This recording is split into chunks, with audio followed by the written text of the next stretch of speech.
tempo. Posted up in my tent. Watch your man go dumb, go stupid. If you're the best, improve it. Got no words, be quiet, stay moving. I got a bag, won't lose it. Watch your man go dumb, go stupid. If you're the best, improve it. Got no words, be quiet, stay moving. I got a bag, won't lose it. Why are these boys so stupid? Counting me out, now I'm counting my money. I'm probably gonna cop me a new wrist. Y'all gon' think I'm a nuisance. New sound, new me, who this? Yep, I made some improvements. Me and the gang been bowling. Your shawty gon' think we're the coolest. LSA say we got clips. We bout to make it a movie. I make a hit I can't miss. Damn, the charts might sue me. The way I be stacking my chips, probably the bank gon' sue me. Watch your man go dumb, go stupid, cause your mans can't fool me. On my country commando, pulling up with clips extendo. That's no game Nintendo. I don't ever run out of ammo. I'm gon' need me a benzo. No fake friends, no pretend. Think I might have found my tempo. Posted up in my tent. Watch your man go dumb, go stupid. If you're the best, improve it. Got no words, be quiet, stay moving. I got a bag, won't lose it. Watch your man go dumb, go stupid. If you're the best, improve it. Got no words, be quiet, stay moving. I got a bag, won't lose it.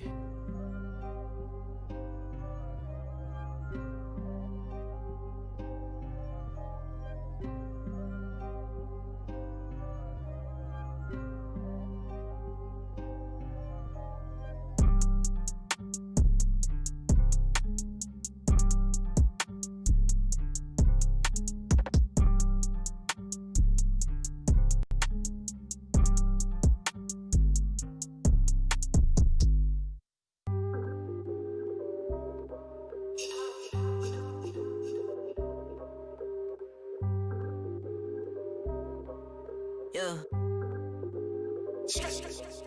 Ay, push start, ayy. Ball so hard, ayy. Raise the bar, ayy. Turn into a star, ayy. Play my part, yeah. I aim too far. I do it big. I keep it large, okay. Live it up. Cause it's fake, better give it up. Young, but I feel like I've seen enough. Numbers going up, better keep it up. Ain't slowing down, better live it up. About too hard, ayy. What about too hard? Ayy, what about too hard? Ayy, about too hard, yeah. I'm killing your favorite rapper, it's minimum effort. Yeah, your coach getting severed. The industry dry, it's a desert. Do whatever it is that you think that you're doing, I'm doing it better. Straight W's, that's my letter. Don't got no snakes, only ladders, ayy. They tryna figure out what's on our plate. Infinity sideways, we already ate. Skipping this basics, skipping this classes. Stay out of trouble, now I can relate. Nevertheless, again, I'm doing great. I just finished this thing, ain't no debate. You ain't my dog, you ain't my family, and sure as hell, you're not my mate. Yeah, I take my place at the summit. I can't wait till we counting them hundreds. I cannot lie, I ain't rich, yeah, but when I see my time coming, it's coming. And some of y'all got ahead of me, to be honest, I wasn't even running. But very soon, I'ma run it. I demand it, man, I want it. Push start, ayy. Ball so hard, ayy. Raise the bar, ayy. Turn into a star, ayy. Play my part, yeah. I aim too far. I do it big. I keep it large, okay. Live it up. Cause it's fake, better give it up. Young, but I feel like I've seen enough. Numbers going up, better keep it up. Ain't slowing down, better live it up. About too hard, ayy. What about too hard? Ayy, what about too hard? Ayy, about too hard, ayy. They not gon' like this. Don't like surprises. I cause a crisis. Man, I'm a scientist. With the music, I spice things up to my liking. Man, I want nice things, nice things. That's not an AK, it's a Uzi. I pull up and shoot it to movie. I'm chasing the bag, not a coochie. Cut ties with the fake, now it's Gucci.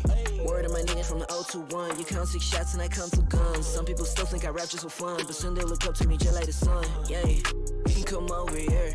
Swear it's like no career. Swear you got no idea. Soon you have no career. Take a good look in the mirror. They need to know that I'm here. Don't you act like it ain't clear.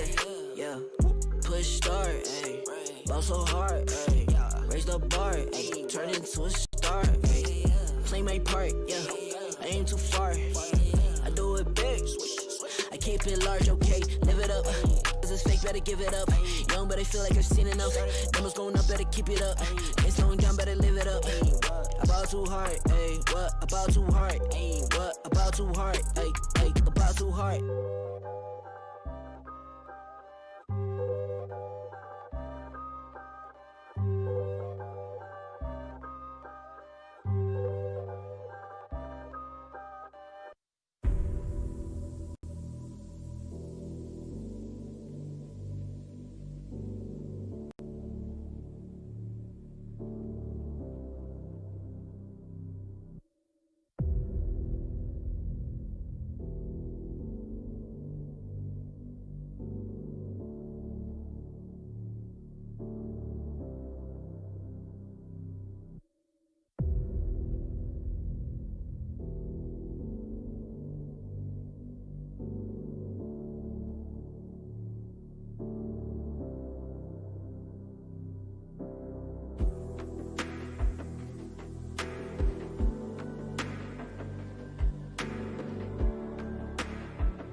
Sometimes I like the way you try, even though you know you will fail.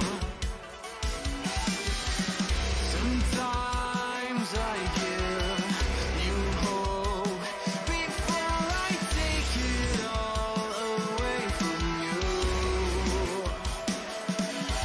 I'll never let you win. I feel you caving in. I'll never let you win. I feel you caving in. I never get tired taking down your empire. I feel alive in the middle of the night. I hear your steps and every move you make. I'm always one step ahead. I smell your fear, your tired sighs are music to my ears. I'll never let you win. I feel you caving in. I'll never let you win. I feel you caving in. I never get tired taking down your empire. You call my bluff for the last time. This ain't a song, it's a battle cry. No life. I see the clue between the strobe lights. I'm haunted, black face. Hey, follow me around, okay? Black face. Hey, follow me around, okay? Used to want it bad, used to want it bad, but I can't taste it. I can't help you now, okay? Follow me around, okay? Black face. Follow me around, okay? Follow me around, okay? Black face. Follow me around, okay?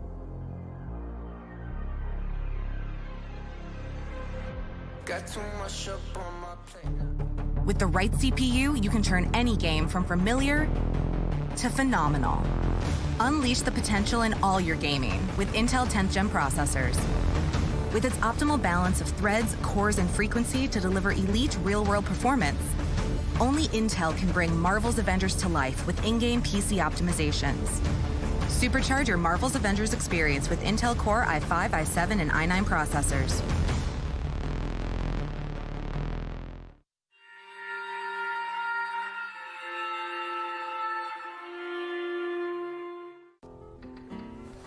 If you want to know what you're good at, and, well, also what you suck at, check out csgohub.com. Coming!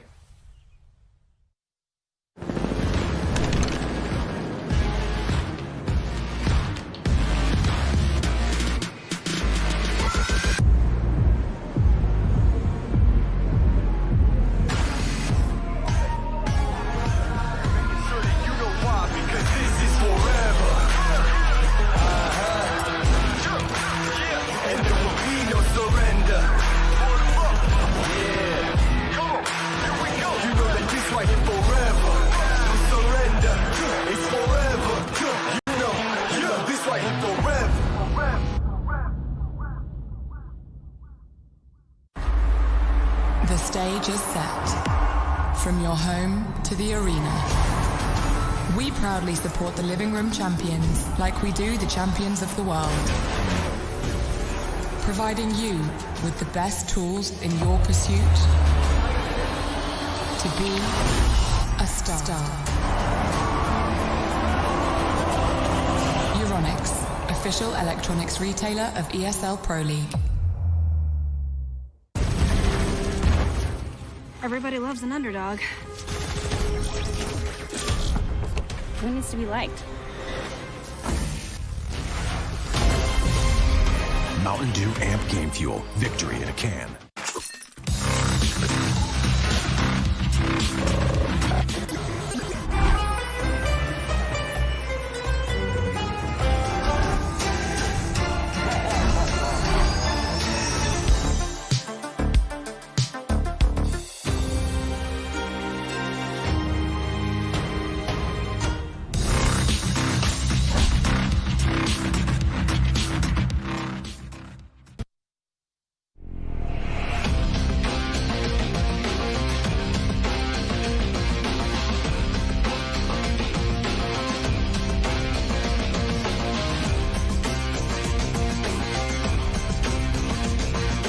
Your favorites will play soon. You hope for the win. Excited about the game. But something has changed. You start to doubt. Will they pull it off? Or will they drift away? You pull yourself together because you're sure they're revved up to win. You know they've prepared. They've picked the right course. And even when there's no chances, you believe they will win. GG Bet. Be excited.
follow me under when I'm crumbling. Every night I wonder, will it ever end? Sometimes I can barely breathe, dear. Sometimes I don't wanna be here. Sometimes I don't wanna be here.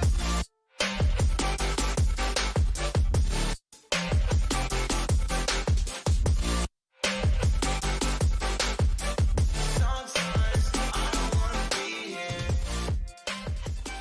ESL Pro League is brought to you in part by Intel, Gaming Malta, Euronics, Mountain Dew Game Fuel, CS Money, MSI, GGBet, and America's Navy.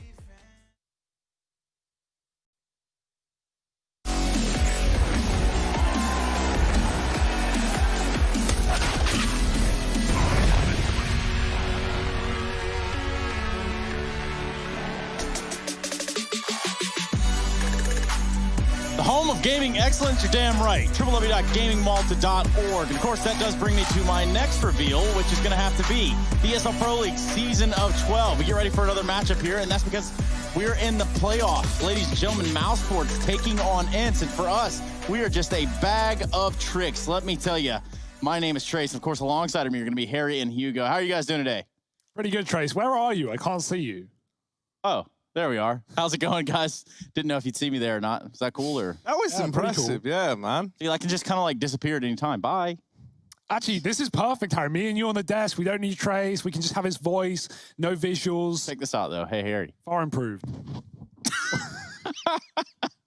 All right, so we've got Ence, we've got Mousesports, we've got them both in their own corners. We've got like a quarter of Harry, and that's just about enough of Harry that I can tell at least. So, guys, let's talk about the playoff run for both of these teams. Yeah, right. Mousesports, they come into that opening round. They have a really competitive game against Na'Vi. It did fall. They get knocked into the lower bracket, right? And Ence as well took on Complexity last night. That didn't go well for them. And now we have this elimination match, this lower bracket game. Mousesports coming in as favorites, unsurprisingly. And I'm really excited to see what Ence can bring to the table, right? They had shines of brilliance yesterday, especially on Train, tearing Complexity apart. But obviously, we had that asterisk of Complexity with a stand-in. We're going to see how that develops over the course of the league. There's always some kind of asterisk. There's always some kind of like stand-in situation with just a bunch of like what ifs, maybe could have been scenarios. And for a guy that's pretty much seen all of those that you could think of, we're actually going to get the opportunity to talk to someone with that sort of veterancy. It's going to be Kerrigan, whom of which we have on the line, whom of which is ready to get in the server. And Kerrigan, that, my friend, is a nice jersey. Thank you very much. Thank you very much. Kerrigan, I just wanted to open up with, Robs and BMAS have both got similar stories of coming up right through FPL into Mousesports, being successful there. BMAS has put up really good numbers lately. Why do you think that you're able to mold these players, and why do they perform so well under your leadership? I think Robs has always been good, right? When I came in, he probably was in a slump with the team or something like that. He had the talent for a long time. So I think Robs is a different scenario than Bumas. Bumas come from phase where he didn't really feel good at the moment when he played there. So when he came in here, I just made sure that he feels good. So he gets to play his game and I get to see the full potential of him. And on the way, then I can improve maybe a little more what he can do more and having ideas, right? So I'm just happy he's performing as he is right now. Still going to school, having long days, but he's still really good at this point. Kerrigan, hey buddy, talk to me about like your personal journey throughout this time period, right? Obviously, having Woxic removed, bringing BMAS in. What do you think that's done for you, and like what have you been doing, and what do you think that's done to like re-energize the team, because you guys are suddenly doing better than you have been for the last couple of months? Yeah, I think in the end, these Corona times we came from before this Corona started, COVID. We basically was ranked number 2 in the world. We played the first online league. We lost to Fnatic in the final. And since that, we have been nowhere near the form we had beginning of the year. And obviously that takes a toll on the team for 6 months, not performing as you want. The pressure is increasing. So by changing out the player and switch up the roles in the team, you get this feeling of a kind of new team, right? So I'm currently playing main op. I'm not completely satisfied with that yet, but we still have opportunities to switch it over to Chris, right? So we don't know how it's going to look like in the next few weeks, what roles. But at this moment, I get to know more about Bimas, what he likes to play, and then I can maybe make it even better at some point, right? I was actually hoping that you could expand on that AWP role change, right? How are you enjoying being back in the main AWP? It's been some time since we've seen you with that weapon in your hands, at least primary, right? Obviously, many players in Mousesports can pick it up, but how's that journey been for you? I mean, it's obviously I've been most thinking about supporting as an AWPer than going for these crazy duels, right? That's not me. Like, what I've paid attention to is I'm doing a lot more flash assist. I'm doing way more in mid-round calls with the team because I'm not always out there dying as getting info, right? So I get another perspective of how it is to lead with an AWP. I'm not at all happy with my performance as an AWPer, but maybe that will change within the weeks. Like I said, it gives me a good perspective of also how to know how to utilize the AWP better.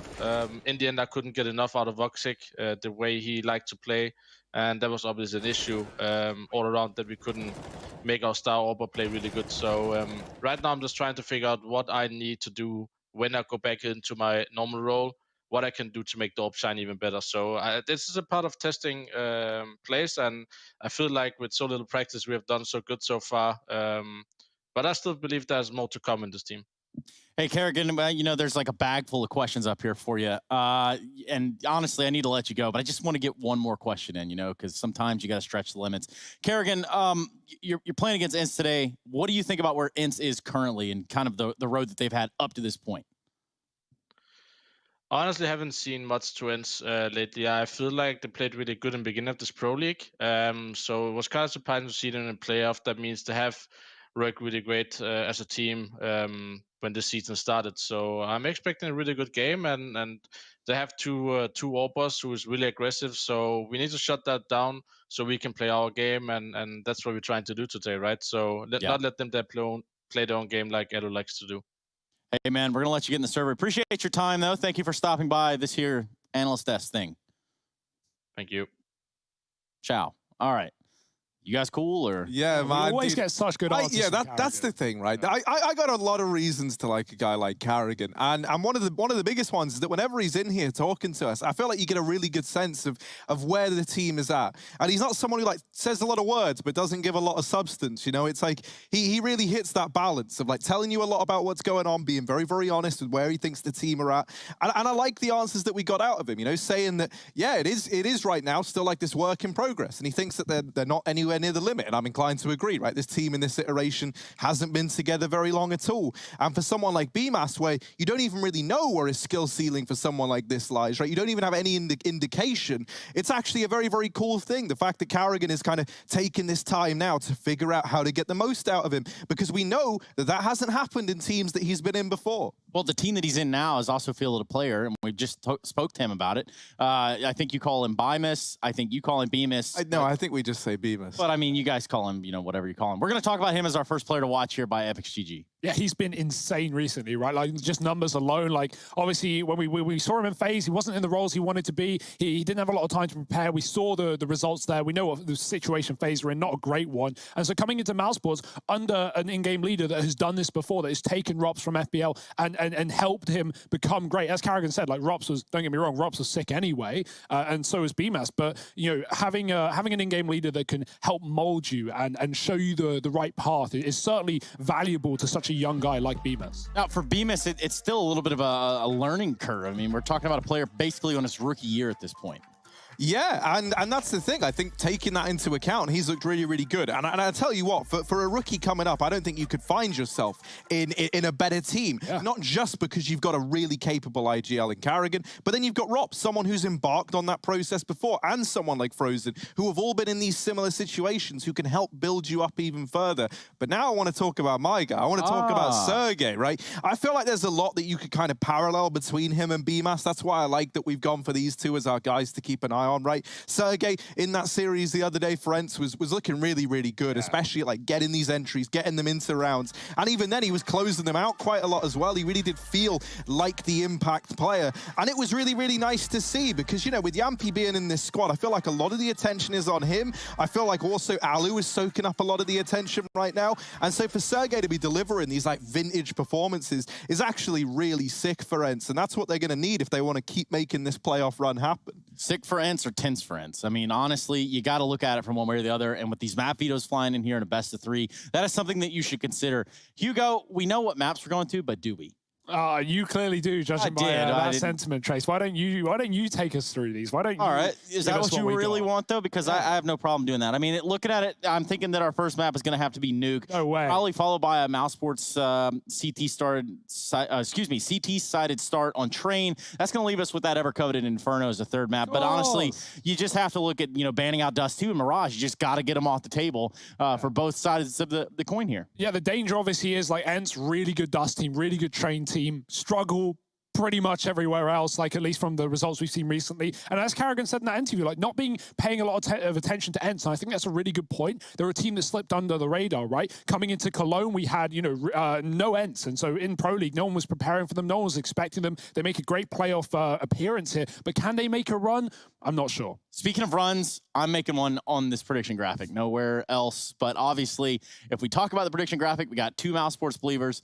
Where have you gone, Trey? You know, I was thinking Mousesports myself, but obviously I woke up on the wrong side of bed that I didn't fall asleep on this morning, and Rush having the same sort of coincidence happen. We're ready to get into the game. Predictions aside, let's get back into the meat and potatoes that is this Ence game versus Mousesports. Wild scenes down here. Kerrigan just getting off phone with us, and we're ready to yampy into it. It's Mousesports taking on Ence as we get ready to head into this best of 3 series. Now the loser of this one, they are out of here. They are gone. And let's see who's going to be continuing to surge through these playoffs. We're moving into the Mouse pick first. It's Nuke. It's a bit of a classic for the Mousesports side. And already, this pistol round has begun. You can see those GG bet odds ever so slightly putting this one in favor of Mouse. But I do think we're destined to get 3 maps here. Right away, it's going to be a ramp push for the Mousesports squad. They get ramp control.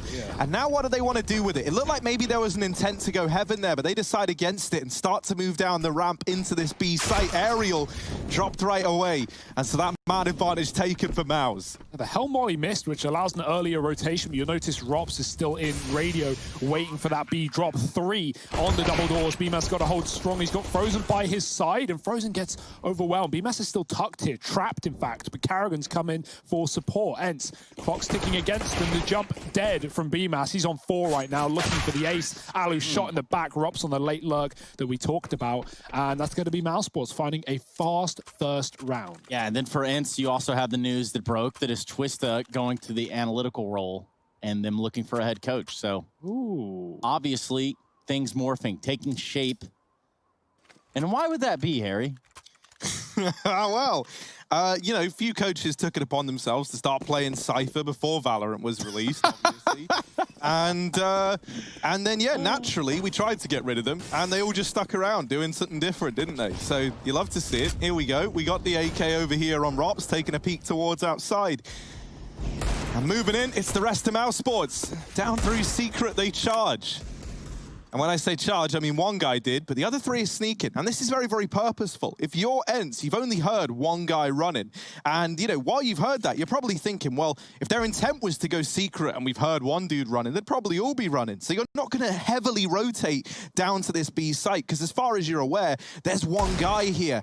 Alu is in this position, and now he quickly realizes just how outmanned and outgunned he is as they start to close the gap.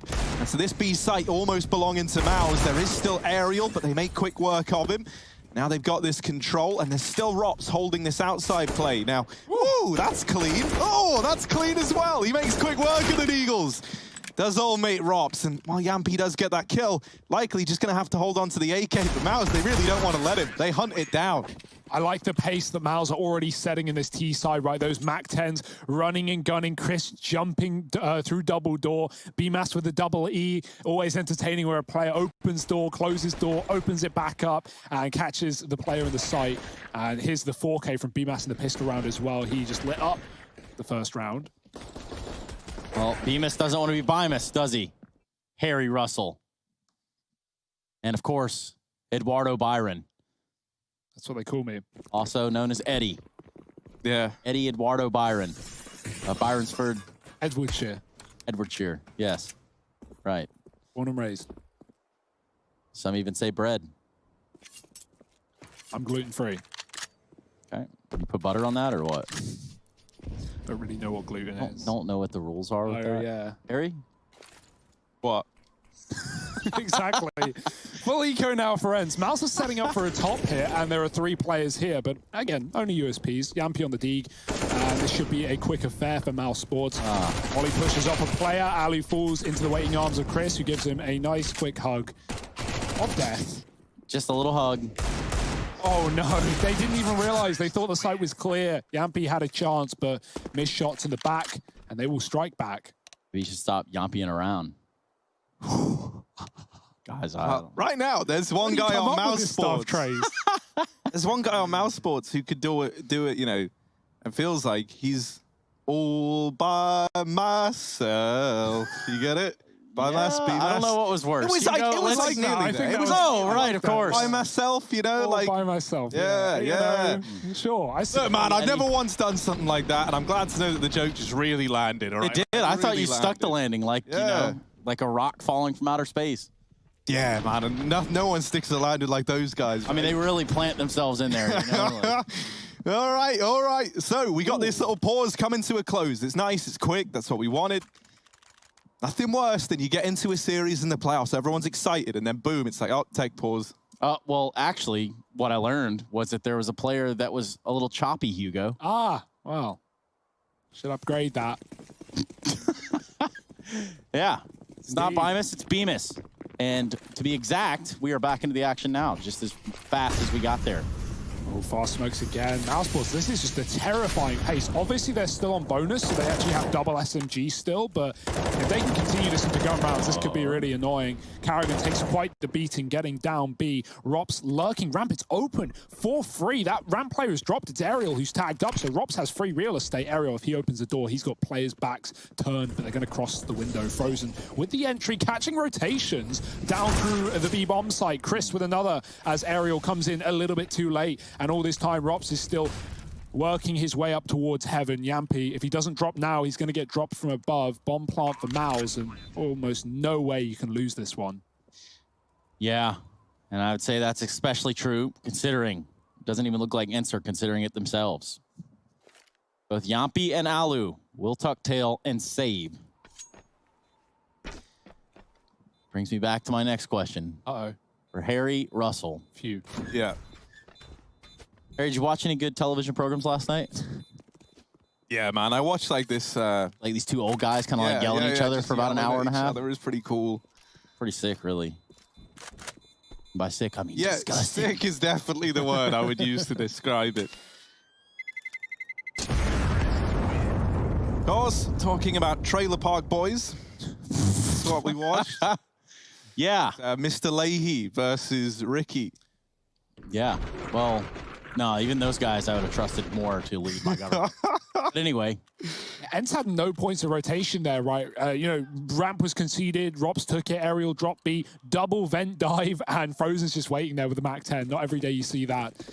And trying to match the pace of Mouse, but it leaves a better taste in their mouths. It's 4-0.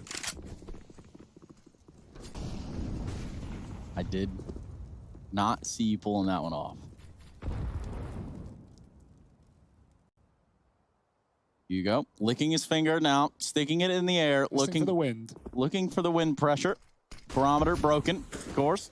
But the Byron meter. I would really mess that one up, Harry. Yampi here, gonna take away the attention from me as he snuffs out B-Mass early on. That there is his first death over on this T side. Thus far, he's been a one-man army. I think it's really, really great that he's able to keep up this kind of pace. You know, like in that series the other day versus Na'Vi, he looked so damn good. And for a lot of people, I think they were questioning, like, is this a one-time, like, you know, you just wreck and then you kind of go back to, like, blending in? No, man, not at all. He's been off to a flying start here.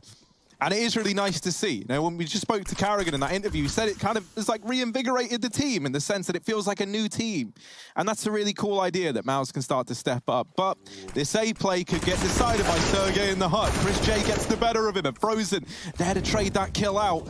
There's no one left inside of this A site. Alu is up in heaven, and he swings wide, but Carrigan trades it. Ross found through the smoke by Yampi, however, and that's going to leave Carrigan all alone, trying to navigate this clutch. And with a man already out through the heavens, through that Molotov, Aerial cements the first on the board for Ence. It only took them 4, but they got there eventually. Yeah, kind of a desperate call for Mousesports, right? You lose that first man anyway, and you just group up and hit the heart with limited util, flashes out through. Sergey, surprised he gets nothing done there, right? A lot of damage that does get capitalized upon eventually, but good trade work for Mousesports to actually make that one at least interesting, get a bomb plant, keep this money somewhat salvageable as they can continue to buy up on this T side. We know how cheap it can be. Not the same story for Ence, who only get out with 2. So the AWP out as well, but not a lot behind it in terms of residual money. Yes. The right word. The residue money. Of course. When your Bitcoins are sweating. You got so many stacked of them up, huh, Harry? Yeah, man, so many. I'm holding on to them. Waiting for them to hit 100k each. Oh, and I'm out of here. BMAS. Oh, he's out of here as well. He drops Sunny out of the round with just 2 bullets through that smoke. Yampi here to keep everything under control, but only for a moment as BMAS is still continuing this tear. They've let him off the leash and he's deep within the A site. Molly's going to keep Aerial out of heaven. Alu with this AWP, scoped up on main. Alu has given us some great performances as of late for Ence. You know, it just feels like every now and again, every couple of years, we get our mileage out of Alu, but this time around, Frozen gonna get the better of him. And Aerial now left in a 1v3. It might have to be another one of these saves here. And the most horrible thing about that is that previous round coming down to a 2v1 means that even if you save, even if you get away with the AWP, for example, that's pretty much all you've got in this next round. And he can't even manage that. So Mousesports up to 5. Making a conscious decision to not pick up the AWP. I do think that's one of the cooler things about having like Carrigan and Chris J being your 2 AWPers is like you're not AWP dependent anymore. And truthfully, I don't think anyone does the AWPing at like an incredible level here, but you definitely can pick one up just to, you know, especially on a map like Train, second map in this series, right? Where like the AWP's kind of needed over on either side and they can don it, but you don't need it. Smart decision for Frozen to make BMAS plant there, so he was low. You know, you want the high HP player covering the low HP planter, not the other way around. And Mousesports, they know they're against pistols. They know they've been playing this T-side fast, so yeah, the AWP is not a necessity, right? More of a counter than anything. And no need to counter the pistols, just get them out of the bomb site. Molly's down in the heaven, and many more where that came from. Mousesports are chock full of utility, and they're just going to cycle these until the round time has expired. The bomb's been planted, Rops is on T-roof. If he waited a little bit more, there were 2 more kills to come, and he's gone back out late. I think he's realized he's heard something. Someone's called something, and Rops has got the info and a kill. Frozen spotting Aerial, who does deal with 1, and now this could get interesting, but I love how suffocating Mousesports are being. As soon as they get this info, they start chasing down these players. Yampi with the kit in the site, but if he didn't stick the bomb immediately, there was no hope in hell. I think Mousesports probably would have had time to stop him anyway. Or in heaven, Hugo. Depends how you look at it. Yeah, late to the party thanks to those cycled mollies. But for Ence, you've got to feel so frustrated. I mean, obviously you only had pistols in that round, but you're just isolated. You're blocked out of the site. You're blocked out of any even chance of stopping a bomb plant here for Mousesports. You now go up 6-1. So far, so good for Mousesports. Yeah. They strategically drop 1 round, as we kind of, you know, learned is the meta now, Harry. Yeah, man, I guess we've learned that. Well, you learned that. Okay, we're talking about it. So learning all the time, so nice. I can AI. Robs, look at this. Yeah, that's a bit overzealous, right? Tries to go out fast through the doors. The rest of the gang try and get in as well, but it doesn't end well for them. Carrigan and Frozen left in a 2-on-5. And Ence, they really needed a clean CT round. This is their chance at it. This is their chance to build up some money here on this CT side. Carrigan doesn't get anything done, and so Frozen, how expensive can he make this? They know where he is, and they're even hunting this kill down. Sergey holding close on the left, and Frozen missed the timing on this cross, so he's gonna have to flick, and he can't. Ence get that second, they keep 5 alive, and that's perfect if you're an Ence fan or if you are Ence, right? I think Ence, they're probably big Ence fans, you know? I certainly hope so, right? They're not just sat there like, I hate this team, you know, like, oh, all right, guys. No, dude, that's a nice round, right? You keep 5 alive, you build up a bit of money, and so suddenly, you know, winning that one round like they did last time and then losing the follow-up doesn't just wreck you completely. Yeah. They can try and build something now. We haven't even seen a whole lot from Mousesports, right? A lot of these rounds have just been fast A approaches. And so going back to Yard is definitely the right call here. You have so many ways of taking this outside control. Fast smokes down again for Mousesports. Yampy, he's going to hear these feet. He can hear the running. Will he try and follow them down? Rops, I guess, made it through the vent. He is very fast here. And yeah, they're aware of that. Nade's going through. Ali. Oh, he gets jumped on again. That's so frustrating to deal with, but Aerial will deal down some death. 2 kills from the Orc. The flank from Yampy. He was walking down Secret the entire time, and a 3-on-2 ensues. Mousesports trapped. Rops could get the drop on Yampy, and he does. Back up to the A site, perhaps. It could be an option, but Sonny's watching the vents. Yeah, Rob's the pretty good position here, pivot position even, as he hangs out in the vents the entire round. And it would make sense. It's like the turnpike. Go through decon now, and that's just going to leave Bemis and him. Try to get this bomb planted. Plenty of time to play around with. Sergey ain't falling for anything, right? He hears the door open, he immediately looks elsewhere. He knows it was all a ruse, a bit of a bait from Mouse. As Bemis looks for this B entry, he knows there's got to be someone here. Maybe Robs will find him first. Good dink, but falls to Bemis to get that trade. Down to the 1v1 now, and not going for the immediate plant, but this decision could come back to hurt Bemis. Sonny was all the way over in Secret, now far closer at these double doors. Bemis on the other side, gonna go through and into Sonny, wins it out, 5 HP, and locks in a 7th on the board for Mouse. Well, I mean, you know, 13-2, he's obviously feeling himself, but how long can that last? Well, not long enough. Hopefully longer than the music. But yeah, wow, that's just crazy stuff for Bemis. Like, just runs through the door. Wins the one-on-one, simple as that. No need to overcomplicate it, guys. Just go kill. Aerial finally finds some success, right? He's been really hung out to dry on these A plays that Mousesports have been playing, right? He's been either rotating heaven and getting mollied or coming main into a clutch. B plays as well, dropping first, and Rops has been coming in on flanks there. So finally putting up a double down in lower, but it's still a lost round for Ence. And Harry, as you said, right, 5 alive in the previous. Ence do have money to reinvest. Things are fine for now, but again, 2 rounds in a row for Mousesports could signal the end of economy, the end of Ence for the time being.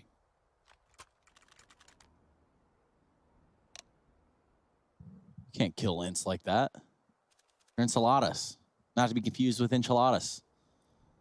Both delicious, might I add. You ever had enchiladas, Harry? What is it? What's it like? It's like a massive squid. No. Me either. I was just wondering, maybe you did. Oh, no, dude. I remember once walking for about 50 minutes through... Enchiladasville? No. Oh. That was Pro League Finals Season 7. Texas, but what city? I'm trying to think. Dallas, that's Arlington. it.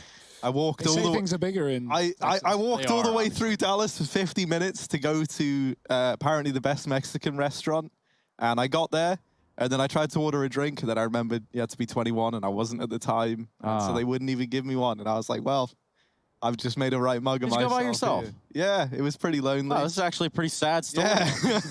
A lot of Bible thumps there for you, Harry. Yeah, dude. Well, you know, sometimes you got to do something alone to really appreciate the journey. Why didn't you just tell them you're British? And, you know, they That normally works, actually. That was like the go-to. Yeah. Did you get chips and queso by any chance? Chips and cheese dip, as they call it in Kekona country. Yeah, man, that was just free. They just came and brought that out with like some guacamole. And let me tell you, man, that guacamole was like, guacamole, jalapenos. Jalapenos, man. Oh, I love a jalapeno. I do love a tech timeout, and that's what we've got. Almost as savory as a jalapeno. Savory? Because you want to, you know, get rid of that. No? All right, well. You guys are pathetic. 7-2. Slow start for Alu as well, right? Orp is dropped in front of him in Spawn. It's 1-7. He's not really had any notable rounds. He had the bomb under his control once, but he got domed by Frozen on a crouch peek. So, yeah, waiting to see if Alu can come alive. But with some of the rounds that Mousesports are running, there's no surprise that he's not able to do anything, right? Outside smokes, Mousesports aren't like, I don't want to say overcomplicating it because I like the wide smokes outside. They haven't used them yet. They've just been running red smokes and going secret fast and not been hiding that information for Ence. But if you play those smokes, Alu's not going to get a fight outside. Obviously, the A plays, similar situation. And so maybe if things get slowed down, if Mousesports decide to default, we could begin to see Alu warm up into this game. As said earlier, he was damn good yesterday against Cole. Was a lost series, right? Putting both these teams in the lower bracket. Everyone loves a good lower bracket run. Not the team that loses. This is our first elimination from the playoffs. Keep that in mind, right? Yeah. The second will be Spirit v Astralis tomorrow.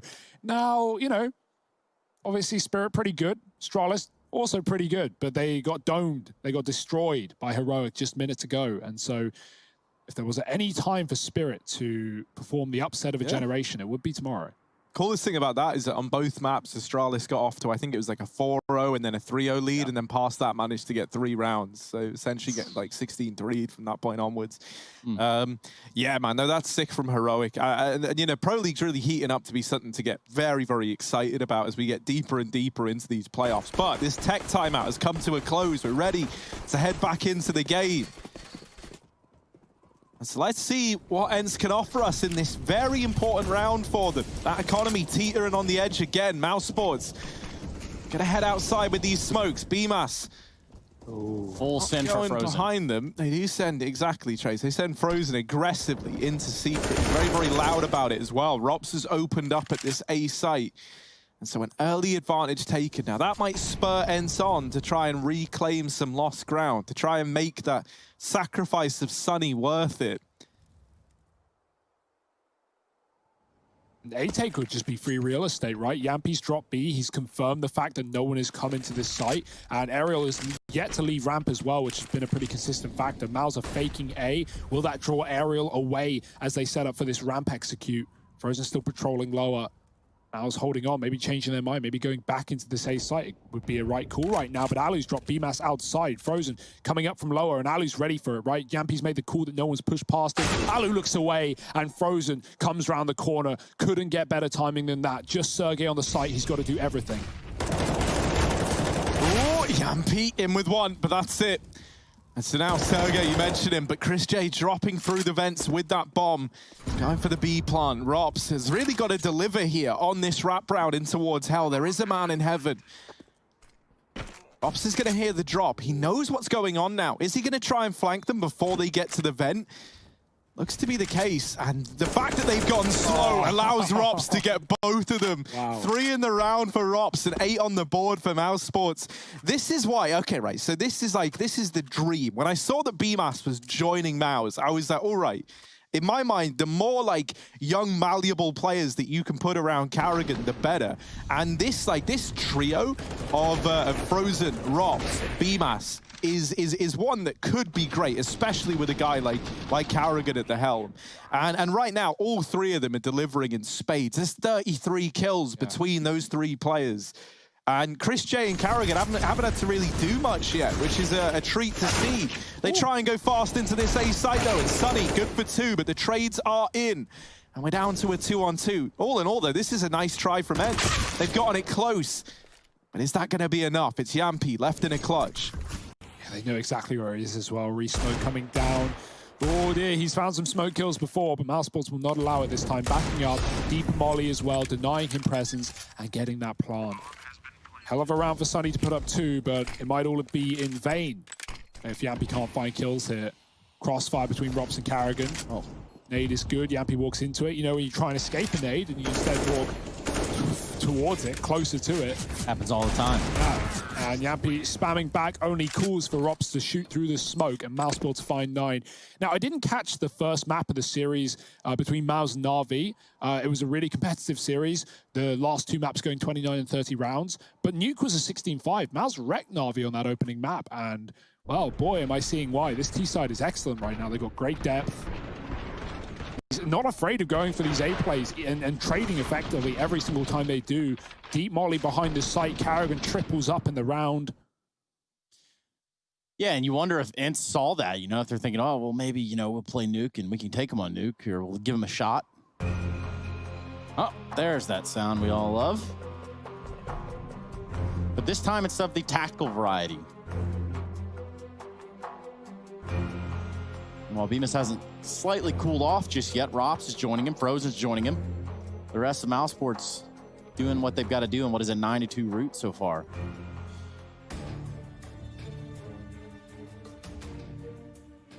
Warp out again. Mousesports have not had a single one on this T side, even when it's been dropped at their feet.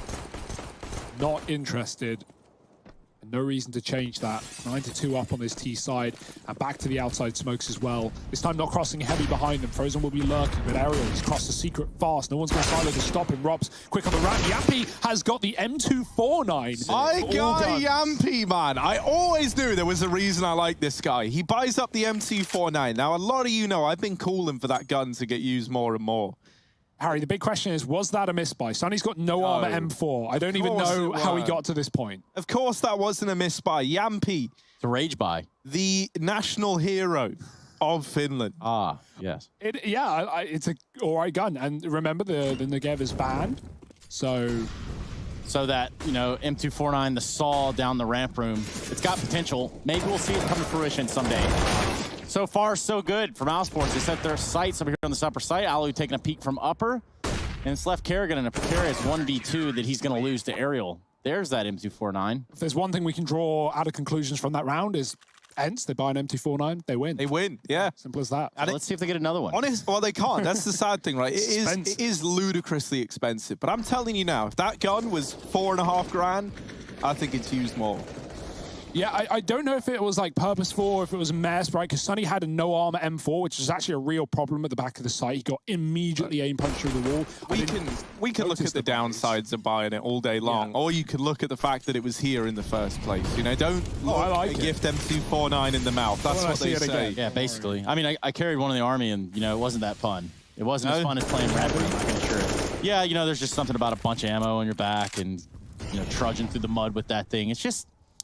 It's not a very mobile weapon, as you can tell. And also the stopping power itself. So. I can't imagine it is. Yampy's downgraded to an AK. He did smoke spam BMAS out of the round. And Ariel finally putting up a ramp kill that isn't traded. He's able to drop off and wait for Alu for support. He gets one. Ariel eventually does die, and that opens up a path into the B-bomb site. Robs is hunting for Alu. But actually, B is completely free. It's clear right now. Alu's gone back towards CT to cover this position. It's a very good spot right now. But Ence, are they going to retake lobby? Get some more info, get some more real estate. Bemis has gone B, or Frozen rather, but I think he's going to be faking things out. Robs is coming against Alu, and he's got the timing and the shot to back it up. Ence in the lobby, he needs Frozen support. Yeah, with that kill, he's just kind of shown that, hey, you know what, we can take heaven at this point and kind of even do whatever we want. All right. Kill them all. Oh, Robs, get the ace. One man left. It's Yampy over in the squeaky door. Frozen's coming up the vent. Yampy just looking away. Now that's drawn his attention away. He does deal with Rops, and it's left to Frozen jiggling on the vent. Might come to regret that as he's given over the 1v2 to Yampy. Man, Rops with 4, but not enough to close out the round. I mentioned just two ago how this trio had 33 kills of BMAS, Rops, and Frozen. Well, now they're on 45 as 2 rounds have passed. That's not even possible. I meant 3 rounds, but same thing.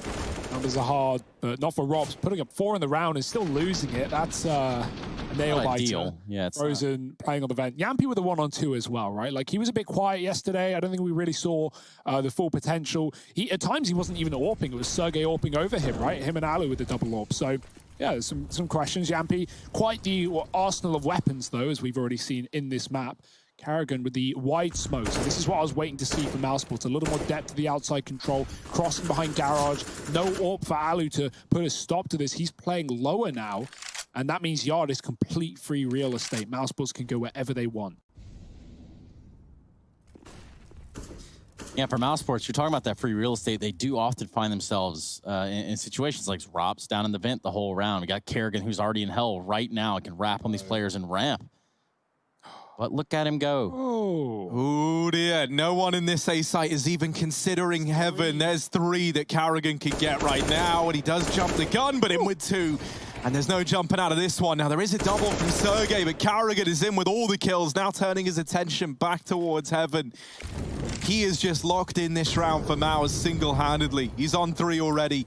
Can he take down even more? Both players set up in CT and Hell, going to try and flash themselves into heaven. Carrigan departs it, does concede heaven and give that up to Ence, which allows for this rotate into the site. Aerial is like, I don't even want to dodge the full damage. I want to take it. Very graceful. You might regret that. Carrigan almost on for the ace, but BMAS not ready to give that over yet. Oink. Does steal it away, but regardless, it's 10 on the board for Mousesports. This is a very, very good T side from them. Yeet!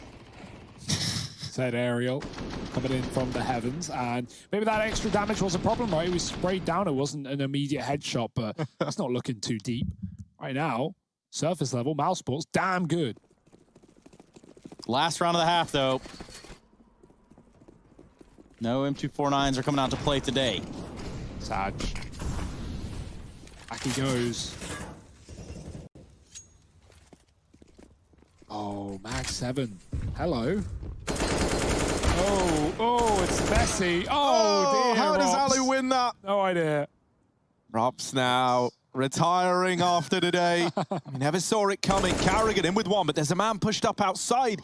Carrigan just goes by him. And for Yampy, he's like trying to play the long game. He's thinking, well, if anyone else comes outside, they don't know I'm here. But for him, no one else is coming outside. And so now he's trying to go aggressive, but timing is everything for Yampy. This outside flank could make this round for Ence, but at the same time, it might just miss every timing. Aerial at the ramp, dealt with by Chris J. And Yampy arriving far too late to find anything from this wrap round. That is such a shame for him. Essentially, Alu dies, there's no response, and they gamble it all on that flank finding something, and it doesn't. And now you're left to rotate vent, and it's like, I doubt Mousesports are thinking, well, why is he in vent? It's like, no, that makes perfect sense. So here comes the push, the retake, and a 3-on-4 for Ence. Carrigan holding off this double door rotate, and he's going to have Yampy to go toe-to-toe with. He's already hidden in this smoke.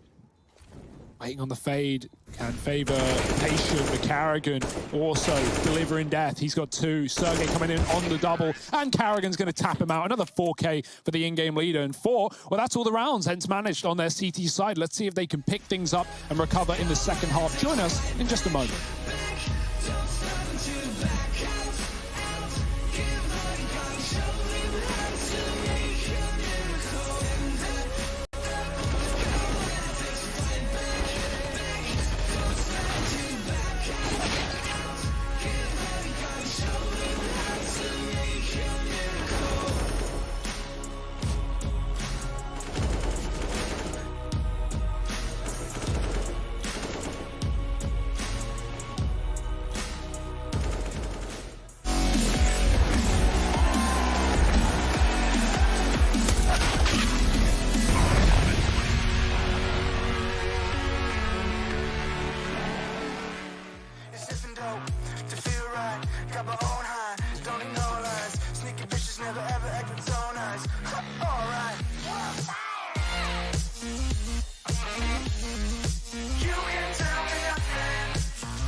Come back when you get all in the same.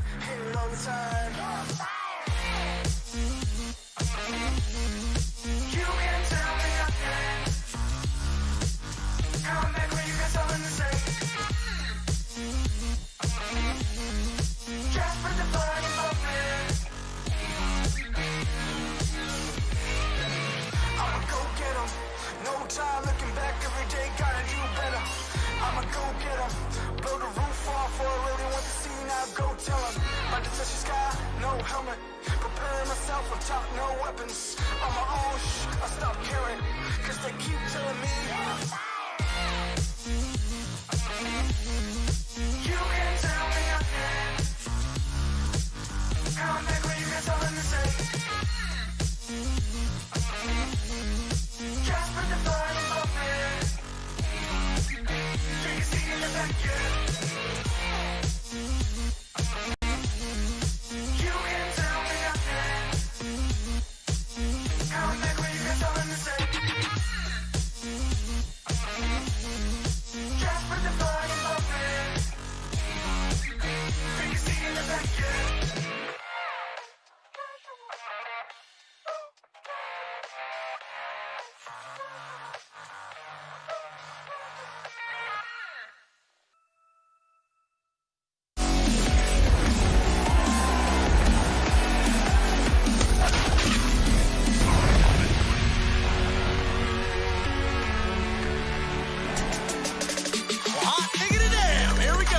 Back into the action, ladies and gentlemen. It's time for a second half of play here on Nuke. And what that means is Mousesports and Hugo will be continuing the yelling.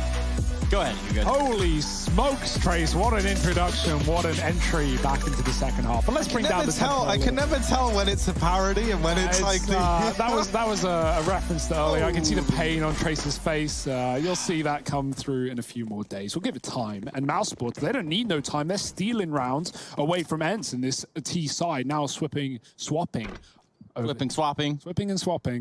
to the defense. And yes, the new part of the Fantasia movie. No? Indeed. Sorry, I'm a boomer. But not at the same time. What's Sunny doing with his util? Going silo. We see Heaven Smokes thrown from this position. You can do all sorts of outside stuff. Right now, yumping up. Yeah, this seems to be a Heaven Smoke by the looks of things. So hence, they want to take down a bomb site. Oh, so he's breaking the window with a nade? Cool. That gives even further warning to Mousesports that this is going to be an A take. Unless it's not, but Ence are grouping up towards Hut. Yeah, surely this is an upper hit. Full armor for Mouse. Sunny decides to throw the grenade. That's going to pop the windows. There goes the smoke, the flash to follow.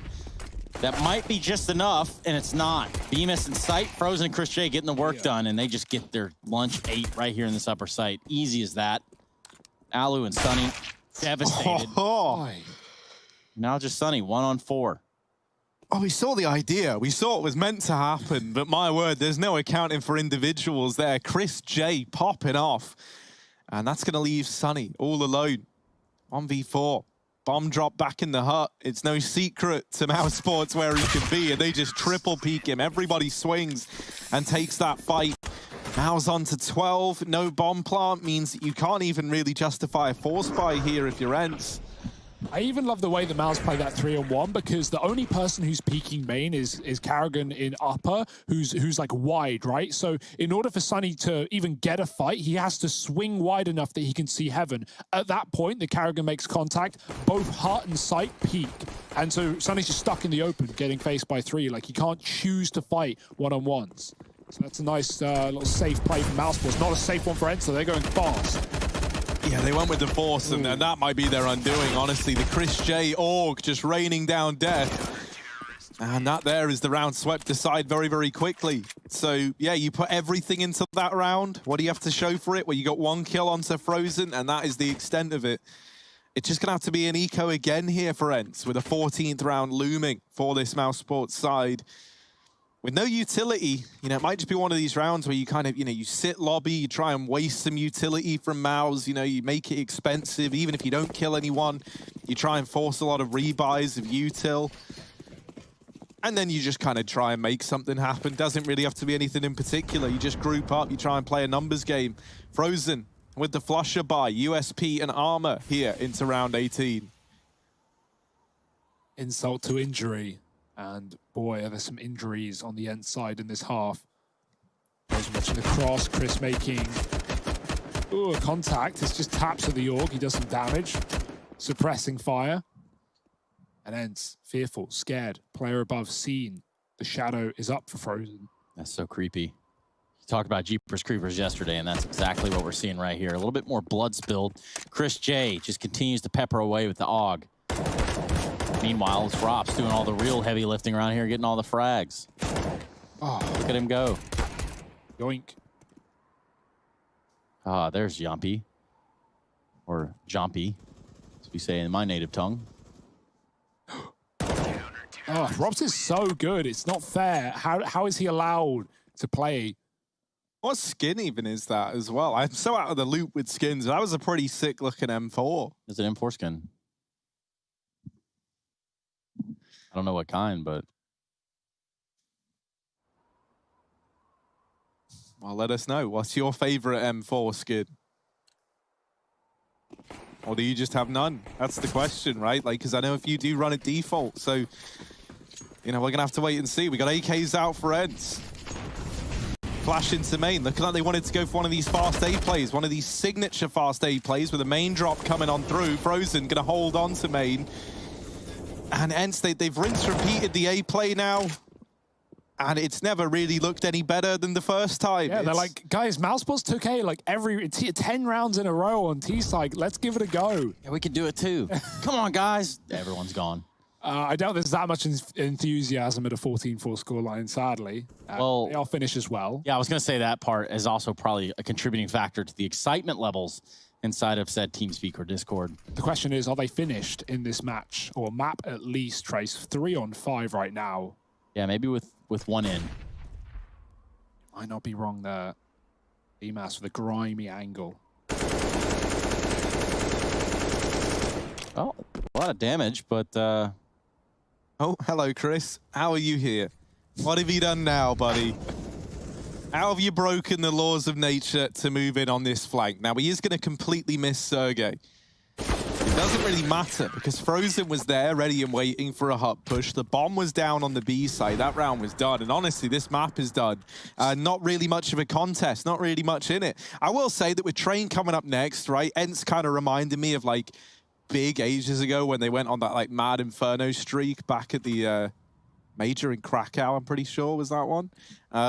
Where they just have, like, you know, 1 or 2 really sick maps. Now, obviously, that's like a event that you don't talk about for big, but for Ence right now, man, they're just, you know, they're really good on Dust, they're really good on Train, but we need to see a bit more from them on other maps. I do think this is going to go 3, though.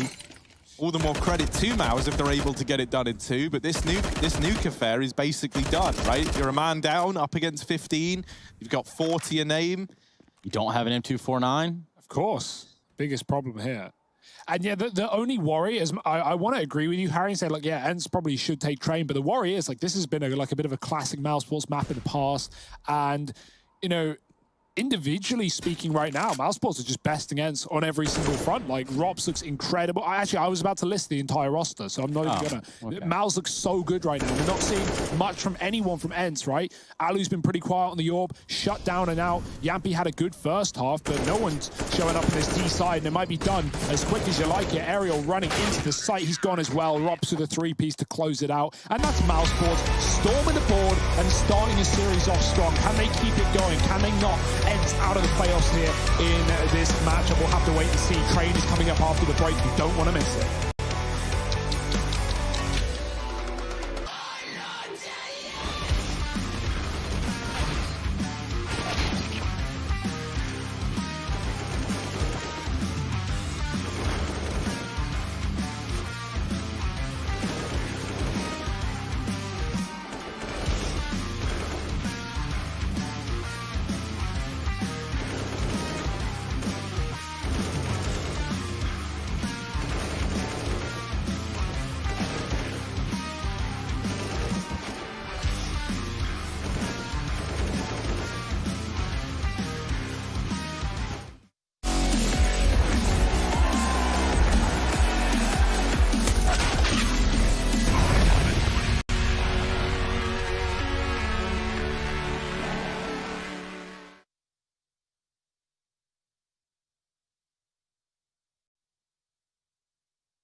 That I need you and I'm not afraid to shout that. Anything, anything on your everything, everything on your anything, anything on your everything, everything. My world falls down when you pick me I came up from a small town, no one hit me up. Now they wanna be my friend. Everybody play pretend. But now I'm pulling up in a Bentley. There really ain't shit you can tell me. What? I just wish somebody would help me. This lifestyle is not healthy. I could buy you anything, anything on your everything, everything on your anything, anything on your everything. I could buy you anything, anything on your everything, everything on your anything, anything on your everything. She's a goth girl, welcome to my goth world. Fell in love with the diamonds and pearls. Yeah, we do what we want when we want. Saks Fifth with the new Saint Laurent. Party too lit, get kicked out. All alone, that's the only way to live now. Yeah, we do what we want when we want. I'ma get you anything that you want. I could buy you anything, anything on your everything, everything on your anything, anything on your everything, everything.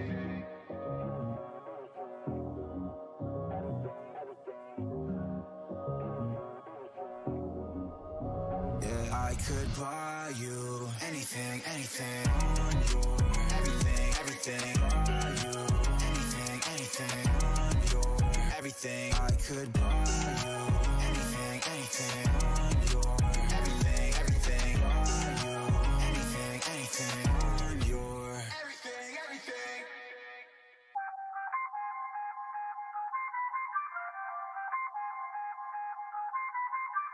I feel on top of the world, I feel on top of the world right now. I feel on top of the world, I feel on top of the world right now. I always wanted the world, I wanna conquer the world right now. I feel on top of the world, I feel on top of the world right now. I call a shot to the man with the plot and we only go bombs away. Ain't no one protecting my mind as a weapon, that's why I'ma dominate. Taking advantage of every second, now I ain't got time to waste. They all tryna sign my name, they want me to sign my name. Counting your blessing while I count that in my winnings. We take 50s and 100s and throw them up to the ceiling. Everything I envision, now everybody gon' witness. Only difference between us is I ain't stop till I finish. Yeah. I feel on top of the world, I feel on top of the world right now. I feel on top of the world, I feel on top of the world right now. I always wanted the world, I wanna conquer the world right now. I feel on top of the world.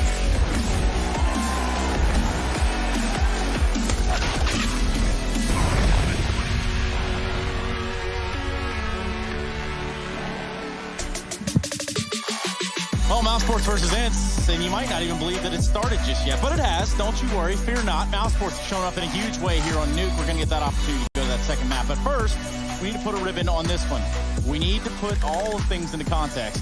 And of course, this might be the easiest one for you to understand. See this? This is just Harry, and this is just Harry's head. And this was about as many headshots that were popped on the side of Ence the entire game.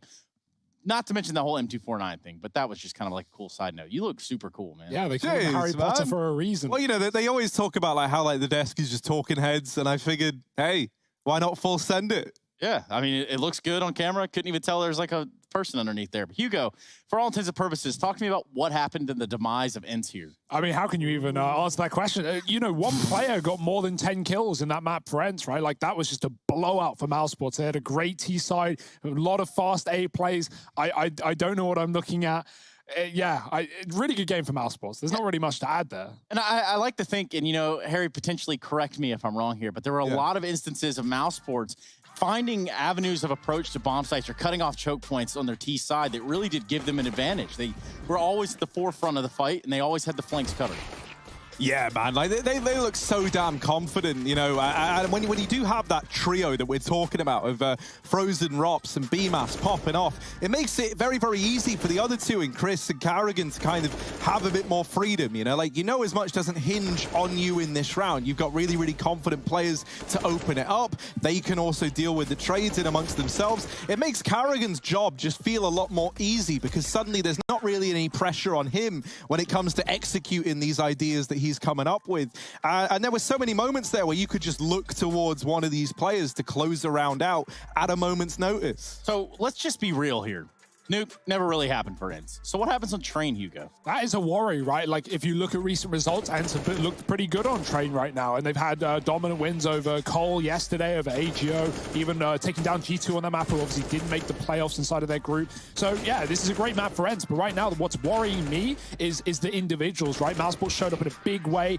We had so many almost aces, like 3 or 4 4Ks for Mousesports players. Rob's showing up in a massive way as well, and so if they bring that level, even if maybe they don't have the ideas there, if Alu continues to struggle on the AWP, then this could be a 2 and done. This could be a clean sweep for Mousesports, knocking Ence out. I'd like to believe that the Finns can bring it back and show the level that they showed yesterday against Cole on this map, but it's going to require a lot to change. Yeah, and, you know, for someone with such a massive, you know, massive head size here, I guess, for Harry, I'm looking at this and I'm thinking, is your prediction about to come true for a change? I think it certainly could, right? And I think even more credit to Mousesports if they are able to get this done in 2, because we know how good Ence have looked on Dust and Trade. And, you know, in a series like this, like, if you want to make a playoff run, you better believe that you're bringing your A game, and that's what it looks like Mouse are doing right now. So, you know what I mean, Trace? I think that they are bringing this A game. I think they're hitting, like, this new height, and they're making a bit of a playoff run here. I like to think they could even maybe do it in 2. Wow. It's a hell of a head start, if you know what I'm saying, you know? Yeah, I'm not even sure how to follow that up. I think you've won that one. Yeah. But for Harry, I don't know where this guy's going, except for insane. What do you think, Hugo? Yeah, I mean, I think he was got there a while ago, Trace, but it's fine. We look after him. Yeah, that's all I've really got to say about this dude. Keep it up, Harry. We're proud of you. Yeah, man. Cool. Are you proud of me, Trace? Don't want to take it that far. We still got some time left. Are you proud of me? We'll work. I want to keep floating towards you bit by bit. Are you proud of me? I can't even see you because you blend in with the background. So now we've got everything situated. We've got Train in front of us. We know that this very well could be the end of the series here, especially with Rob showing up in spades like he is. That, to me, must be a worrying sign for Ence. For sure. I think the one thing that they've got in their back pocket, even though Alu was the bottom performer in the server, is that we didn't have a single orc for Mousesports in that map. So we haven't seen that head-to-head. We haven't seen that AWP battle that will definitely be present here on the second. Well, don't worry, Hugo. We are going to that second map. It is going to be Train, and perhaps Harry will find the rest of his senses in the meantime.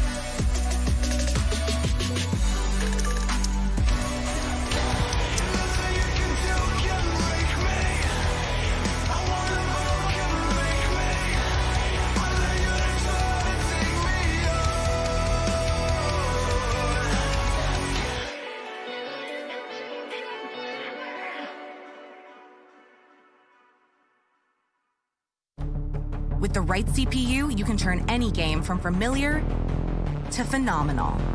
Unleash the potential in all your gaming with Intel 10th Gen processors. With its optimal balance of threads, cores, and frequency to deliver elite real-world performance, only Intel can bring Marvel's Avengers to life with in-game PC optimizations. Supercharge your Marvel's Avengers experience with Intel Core i5, i7, and i9 processors.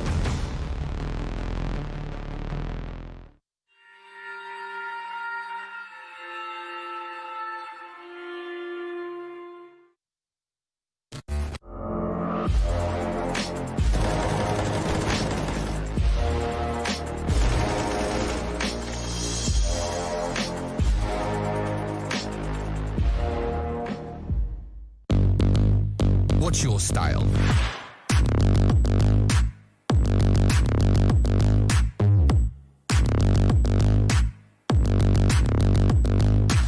Get your merch at shop.eslgaming.com.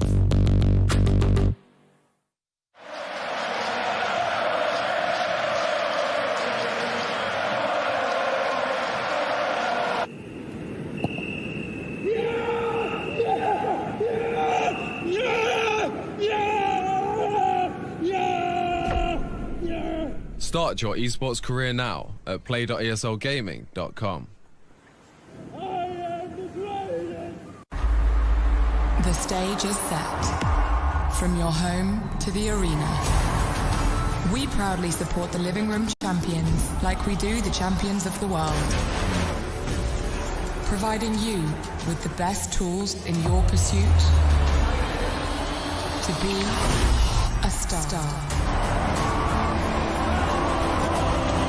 Euronics, official electronics retailer of ESL Pro League. Everybody loves an underdog.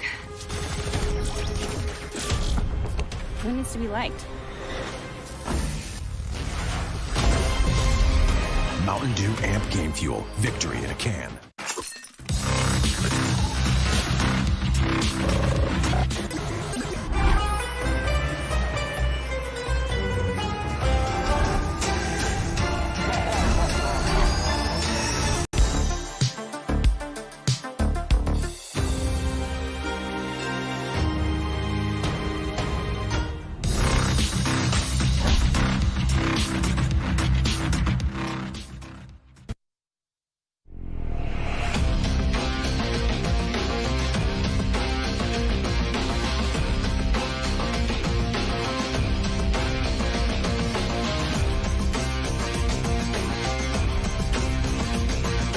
Your favorites will play soon. You hope for the win. Excited about the game. But something has changed. You start to doubt. Will they pull it off? Or will they drift away? You pull yourself together because you're sure they're revved up to win. You know they've prepared. They've picked the right course. And even when there's no chances, you believe they will win. GG Bet. Be excited.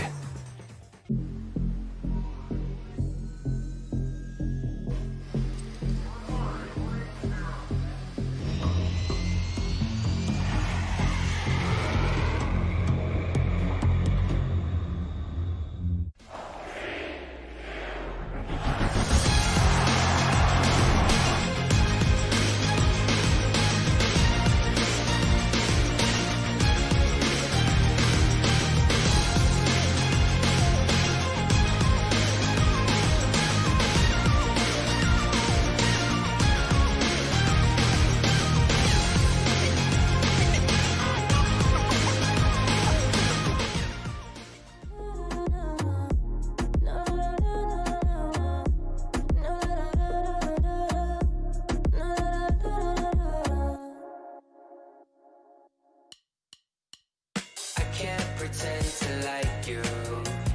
I hope you feel the same. I take a chance and not lose. I can't pretend to like you. It's just I never thought you were sitting next to me. I don't understand. It's just I never seen you smile.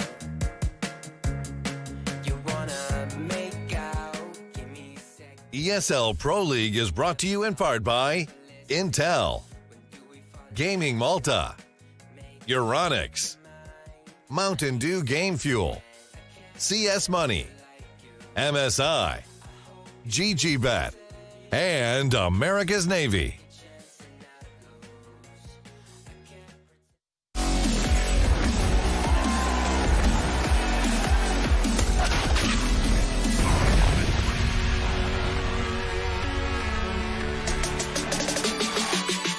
We all know what's pathetic, and that would not be any of these people over here in the ESL.gg/fan cams. It's going to be all of you out there that allowed Sarah to pick your winner for this game.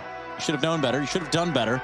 More of you should have used hashtag ESL Pro League, which is what we're going to do right now. We jump into the second map of the series, and that's going to be Train. We're going to see if Alu and company can bounce back after a tumultuous showing here on News.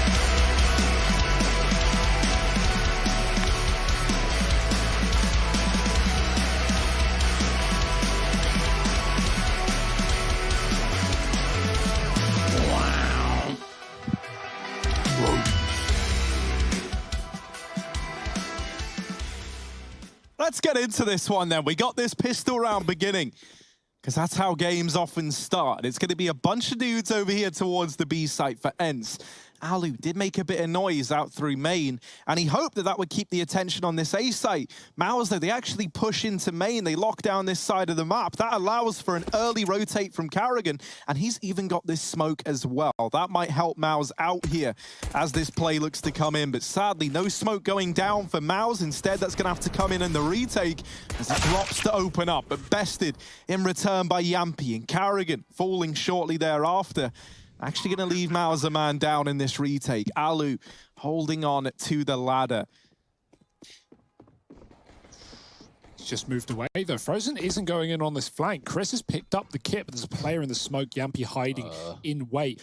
Frozen's taking his damn time. Mousesports realizing this might not be as easy as they thought. BMAS does kill Yampy. That smoke hide not working. It's a quick tap for Frozen. Could they even win this round? They got to get on the bomb soon, though. Dancing around the site. Frozen with a second, and it's all on Alu in upper, stuck, trapped, two looking at him, and he cannot hit a shot. BMAS takes him down. I thought that late rotate for Frozen could be costly for Mousesports, but if anything, it just confirms the fact that Ence aren't flanking and gets him back in with the team. A late retake, but it's Mousesports on the board. And I love the idea of hiding in the smoke until it's not a good idea, which is exactly what happens here. Mousesports kind of ravenously vulture around the smoke until it was Yampy that appeared his head. Yampy's probably making the call, like, don't peek, I've got to play, like, I'm in the smoke, just wait for my contact. But Mousesports don't fall for it. And if anything, Ence assisting by spamming and showing presence could have actually bought Yampy time. But Mousesports go, nah, I don't believe this. I'm watching it. Let's just wait out the util. And that works well for them. I don't know. Orange is kind of sus. Ooh. Oh. Well, luckily enough, it's all kind of cancelled out, isn't it? Yampy, what more can he do? The answer, it's a resounding nothing here as that second board appears. Second round on the board appears. There you go, got that the right way around eventually. And so now we've got this buy coming through for Ence, right? They get the bomb down, they get that cash injection, they buy nothing more than like a dig on Yampy really in that round there. And they don't get anything done from it, but they weren't really looking to. And now they have this early AWP on Alu as well. I didn't see, but did he buy in the pistol? He has a lot of money. Like, he's got AWP, armor, and util. Even with the bomb plant, right? That seems like a lot. So maybe like that trickery going on there. Frozen in towards main. And Mouse, they've been trying to take this side of the map. Chris is here with him. And you've even got someone that could try and flash you into this position should they choose to do so. They do throw the flash in, but they don't peek with it. And instead, they set up over here in the pop dog, playing a double setup. Ooh. This is interesting, right? So they've boosted as well. That's going to allow Frozen, yeah, I was going to say, like, to peek over the top. But if Chris goes any further forward, they'll spot him too as well. And then you, like, run the risk of just finding both players in the pop. I do like the double pop setup, though. The versatility this gives is if any... well, for BMAS shot in the back. Boost for Alu offers up the kill. This double pop setup, though, as I'm saying, gives you the versatility to fight main and pop and trade off of one another. But there's the drop, and both players were watching the main side. My word, that's pretty easy for Sergey as he drops on in. And this round is quickly laid to rest. Ence looking to get their first on the board early on here. Sergey had no utility, right? That should have been a very difficult one for him. But you're right, Mousesports caught out by the main play, throwing a molly in while one player got the kill. And then Sergey just drops in at the perfect time. I like the idea there of doing that boost, right? Like, I think your barrel sticks out a lot of the time anyway. And, you know, if you see a player on top, it doesn't matter if you can see the barrel, you know that they're being boosted. It's like a weird off angle to peek through the window and fight the main push. But yeah, it leaves you susceptible to just getting this pop. And regardless, that's what happens for Ence, finding their first early on in this T side. I mean, because that's the thing, right? Like, while I agree, you know, I think you hit the nail on the head and like, yeah, you know, nice off angle, but they know that you're there if you do it. And that's the whole benefit of running that double pop setup, right? Is like, if they kill one of you, they're like, oh, well, we got the pop guy. And then that second guy is available to swing later on. And so in my mind, that's kind of the whole idea behind it. So, you know, cool idea for a boost, but not one I'm a huge fan of. Definitely something you can use as like a little gimmick, a little one-time treat up your sleeve. No money, though, for Mouse. Well, there is money, but it's in a bit of a weird spot. And so they decide to just take a full eco here around Rops's org. And I actually like this. Carrigan, not too well off in terms of the money. He might need a drop in this round coming. That can be facilitated by Rops. BMAS could even drop an AWP into play, or Rops could as well. So this eco here, you know, you're just kind of biting the bullet early. You're not like delaying that economy recovery. You're not putting it off. You are likely conceding a second to Ence, but that's better than coming in with a pretty broken buy here, losing that, and then having to take your eco. At which point you've given Ence two. And hey, who knows? Maybe Rops can get away with some madness on the back of this org. He's already opened the round up. And that's also a weapon retrievable in main. And if anyone did go to try and grab it, the bomb is there as well. Everyone for Ence is down in Ivy or above pop. So no one's actually holding on to the bomb or main right now. BMAS spots Alu coming out Ivy, so he knows there's at least someone there expecting the orb too. Ence contacting out. Rops is pulling away from B, and for good reason. BMAS coming in on the back. Aerial with a double, but Alu does have his cover, and now it is just the Org and the P250 are frozen in connector, mollied off. Rops backline right now. Not a lot getting given up. Yampy with a quick kill, and that should be the round through and through for Ence. Frozen already knows it. He's wrapping backlines. The bomb's getting delivered. As it was delayed, Sunny picked up in main. That's where the bomb was, so Ence had to go grab it. But it's no issue, it's no problem. Yampy dinked, that is a problem, but it's at most a gun saved for Frozen. And Alu doesn't want to allow it that easily. Head spotted. Frozen, if he goes back in, this should be Alu's kill.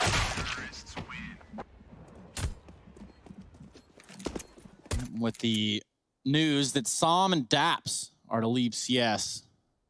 Don't want to put a dappening here on your game of Train, but figured we'd keep you up to date. Yeah, that's like a feels bad man for Bunset, isn't it? Moving all the way over stateside. To have your team go to Valorant. Yeah. Yeah. Only rumors right now. So what do you think? Well, it's probably happening, isn't it? Yeah, I mean, Daps already left the team, so not the strongest start. It would be a shame to see Som go as a young player with high skill ceiling and already shown us a hell of a lot. I mean, they're probably switching to competitive Command and Conquer, if I had to guess. That's really the only other option if it's not Valorant. Well, Hugo, if you were going to say anything to keep Som in CS, what would it be? Stay in CS, Som. Nice. Wow, dude. All right, so when he moves to Valorant, we know who we can thank. Here we go. We got a B play coming in. Rops with the AWP. Looking down into this site, the flash is raining in, but it's Yampy putting up the first for Ence, putting this back into a 4-on-4. B site fallen, double AWP in the retake as well. Anything but ideal for Mousesports. And right now, I'm looking at someone to try and make a difference, and that man might have to be Chris J, but he's going to be running into Yampy, who's holding from the back here with this AK. He's only got an MP7. So what Chris is kind of banking on is his teammates pulling the attention of Yampy away, and he almost hits that timing, but not quite. And so this double AWP just going to have to back on out of there, concede a third to Ence. And while they do keep the double AWP alive, that's pretty much all they've got running into this next round. Yeah, Rob's sticking around for quite some time afterwards. Maybe he's thinking that Ence will aggress. He can probably cost him another rifle, but that's just not the case. And yes, the third round up there for Ence, the Finnish esports organization from Finland.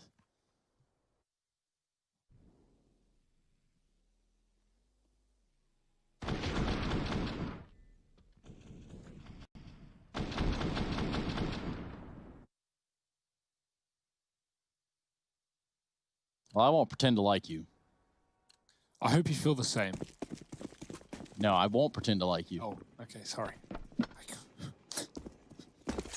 You okay, man? Just fine. Double AWP still here for Mouse. And pistols around and about. Oh. No boosteroo on the site, but Ence, they're crunching inner. No AWP here. Frozen and BMAS.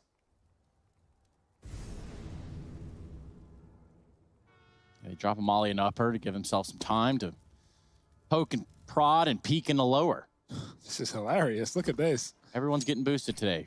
Trying to avoid the AWPs. That's actually a really smart decision, right? Like, you know the AWPs post up on ramp a lot. They know that Mousesports saved them. I like the call. It's like, you know, nuke secret, checking those lower decon stairs by boosting up. Surely the call's been made here from Mousesports. Hey, guys, come inside, bring the ops, bring the kids, bring everything you got. They're coming in, or I guarantee it. And they are. Here we go. Execute full stride. Ariel's going to be the first one out. He spots the player on top of the blue train, but Yampy's going to be the one finding the frags. I say that one P250 kill comes in, and there's still one AWP in play here for Mousesports. And look at this. Frozen's going to be able to stop the plant, but is it going to matter in the long run? It does. Kerrigan with a kill to accompany that. Now just on a Frozen. He's recovered an AK, stopped the plant. And that little clicking. Whoa! No. Awkward. Akimomo here, frozen. Tapping away. Oh, almost solidifies around. That got real close. Smooth moves from Frozen, man. After he gets that kill on the site, lovely little movement, jumping round to the back. 5 bullets, doesn't want to reload, doesn't want them to know, and he one-taps the ramp player as well. If there are a few more bullets, that is Frozen's round, and I'm convinced, but great attempt, great eco. Unfortunately, those double orbs lost in the source. But Frozen gives it a damn good try. Didn't really do what they wanted to. Just gonna guess what he said there. Hugo, go ahead. No, it's fine. I think everyone figured that one out. Well, but for the people that didn't. Frig, man. Oh. Frig, man. Orbs back out on Karrigan, right? So, Alu, he's a rich one. 13K. There we go. Holding. How does Chris win that? Who knows? Bombs there as well. That's been a constant problem. I wouldn't say a problem because it's not come back to bite Ence yet, but leaving the bomb T-Con, having one player and them dying, Chris pushes the smoke and he gets it to Alu. He will never see the package. Kill comes through for the Finnish sniper and keeps Ence in this round. Oh, but Alu, he might be low. That does not make him slow in assaulting this A bomb site, though. And now Sunny tapping Karrigan out of the round. This looked like such a good start on the back of Chris J and his 1.5 kills. But now Ence are the ones in that driver's seat. BMAS down here, Ivy side. Yampy gonna get the better of him. And for Ops, all that's left to do is try and hold on to this M4. Sergey does offer up a fight and takes it away shortly thereafter. It's 5 on the board for Ence. And man, their train is just so good. Like, their train is so good, and so is their dust. And that's the thing. That's like the beauty of it, right? If you're like insane on 2 maps, you know you're always going to get to play one of them.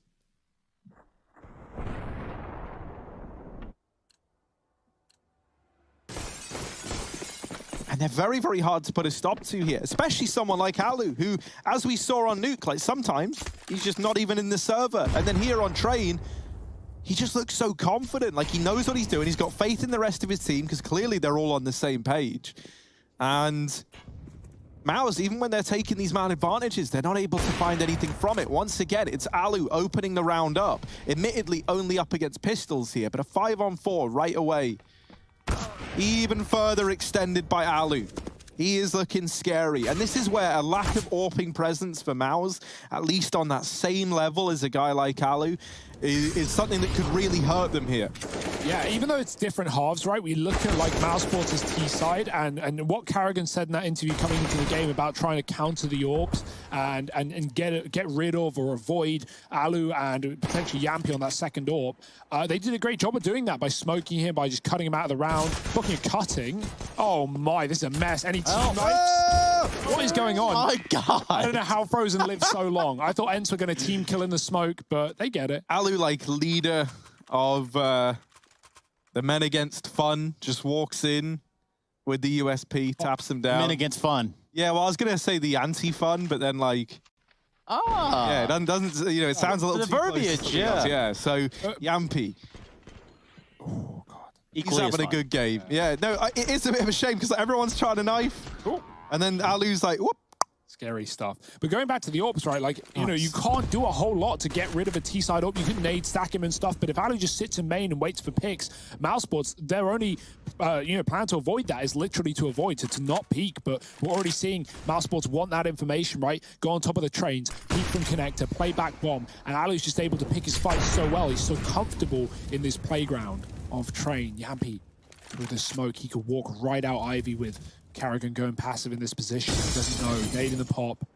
Karrigan keeping his eyes trained. But Yampy, he loves waiting in the smokes. He'll back out eventually. A lot of room for him for a moment, but now lost as Karrigan posts back up and holds the angle down. Ence could hit inner and leave Yampy for the late lurk. Lampy. The molly and Lampy indeed. That's his lit cousin, Lampy. The shining star, the bright light here for Ence. 11-4 and out in the A site. Yeah, that's going to be a big problem as this round progresses, as it evolves, as it matures. There's no resounding report here from Mousesports' side over on Hell. Karrigan easily takes care of that problem, though, after Bemis falls. Necessary, too. Kind of retain some of this control of outside. Pushed forward by the Molotov. Frozen gets hot pop.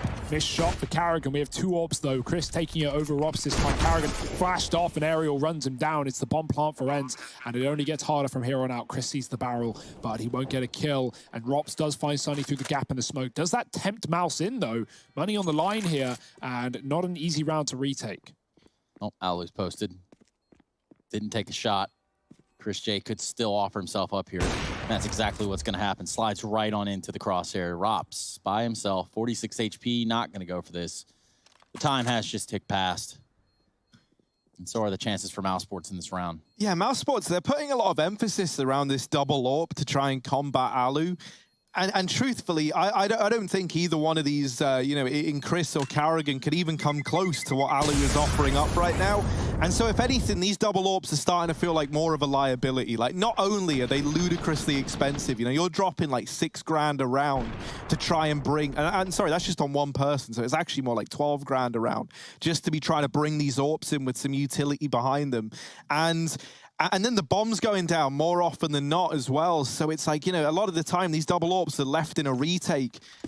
And that's just not good for anyone, let alone when your 2 AWPs aren't even putting a stop to the 1 AWP on the other side. So it feels like a really, really big sunk cost for Mouse at this point. And they're not really getting any return on that. Oh, Rops! What? How? They run by him, but he's not good for anything. He was so damn blind, and so Yampy here to get it all back under control. That could have gotten nasty. It could have gotten gross, but luckily enough, Yampy says, not even close, baby, as he runs down the ramp and gets away with 2. Carrigan spamming this smoke, but wrapped by Aerial, who's in almost with a double, and should be here to deal with Frozen, and he is. 8 on the board for Ence. Yeah, it's kind of like Mousesports getting a taste of their own.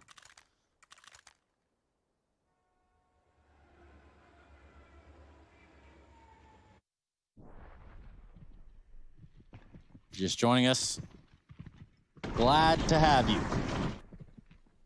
for what is the playoffs of ESL Pro League Season 12. See that little awkward exchange and the disappointment to follow. Mousesports might want to grab a few rounds left in the half. And now Chris solo AWPing as well, right? Like, they've tried everything. They've had Carrigan solo, they've had Carrigan Rops double, they've had Carrigan Chris. Now it's Chris. Like, they're just trying to patch up this wound that Alu is constantly opening. I do think that this is the way to go, though. You've got 1 AWP, right? Maybe you can beat Alu, maybe you can't. But as long as your rifles are still proficient, the molly hits Carrigan, and that gives away that he was about to push. Now, little does Carrigan know it, but that's probably a good thing, honestly. With Aerial tucked in the corner playing anti-flash, I think that was certain death for Carrigan. BMAS going to hold on to Ivy's side, and one man does get out past Carrigan. He doesn't know. Alu going to deal with BMAS. Carrigan trying to fall back into the site, but he's been spotted, and he does go back in with the repeat. That gives over a kill to Sergey. Chris winning his fight over Alu. I think that is the first time that one of these AWPs has out-AWPed Alu on the other side. And so will that set them up for success here? It's a 2-on-3. They're a man down, but they're giving it a go. And Chris out through connector, in with a second, up onto the bomb train. Sunny here, and Chris landing the no-scope. He's set Rops up, leaving him in a doable spot, right? 1v2 with one of these players, just a shot away from death. It was never going to be easy for young Ropsicle. And he's found Sergey. That was the question mark. They know that Sunny was last seen on the bomb train, tagged down low by the AWP. Rops searching desperately, making noise. Sunny hears the footsteps, and he can avoid Rops as a result. No tap on the bomb just yet. Rops checking every side. Surely he's not sight, he says. And yes, he is, but too late on the timer. Bomb ticking down, and AK saved. No AWP today. It's Ence up to 9.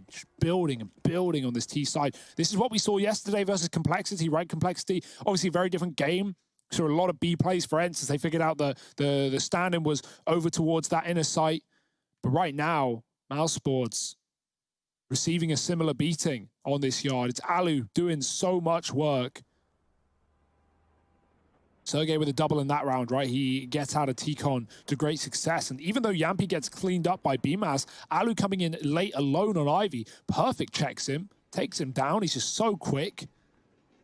And Yampy, who, you know, was the top performer back on Nuke, but it didn't really feel like worth it in any way because no rounds are being won. Well, now he's kept up that performance in a big way. 14 and 6. Mousesports going silent. 6 and 5 kills across every player.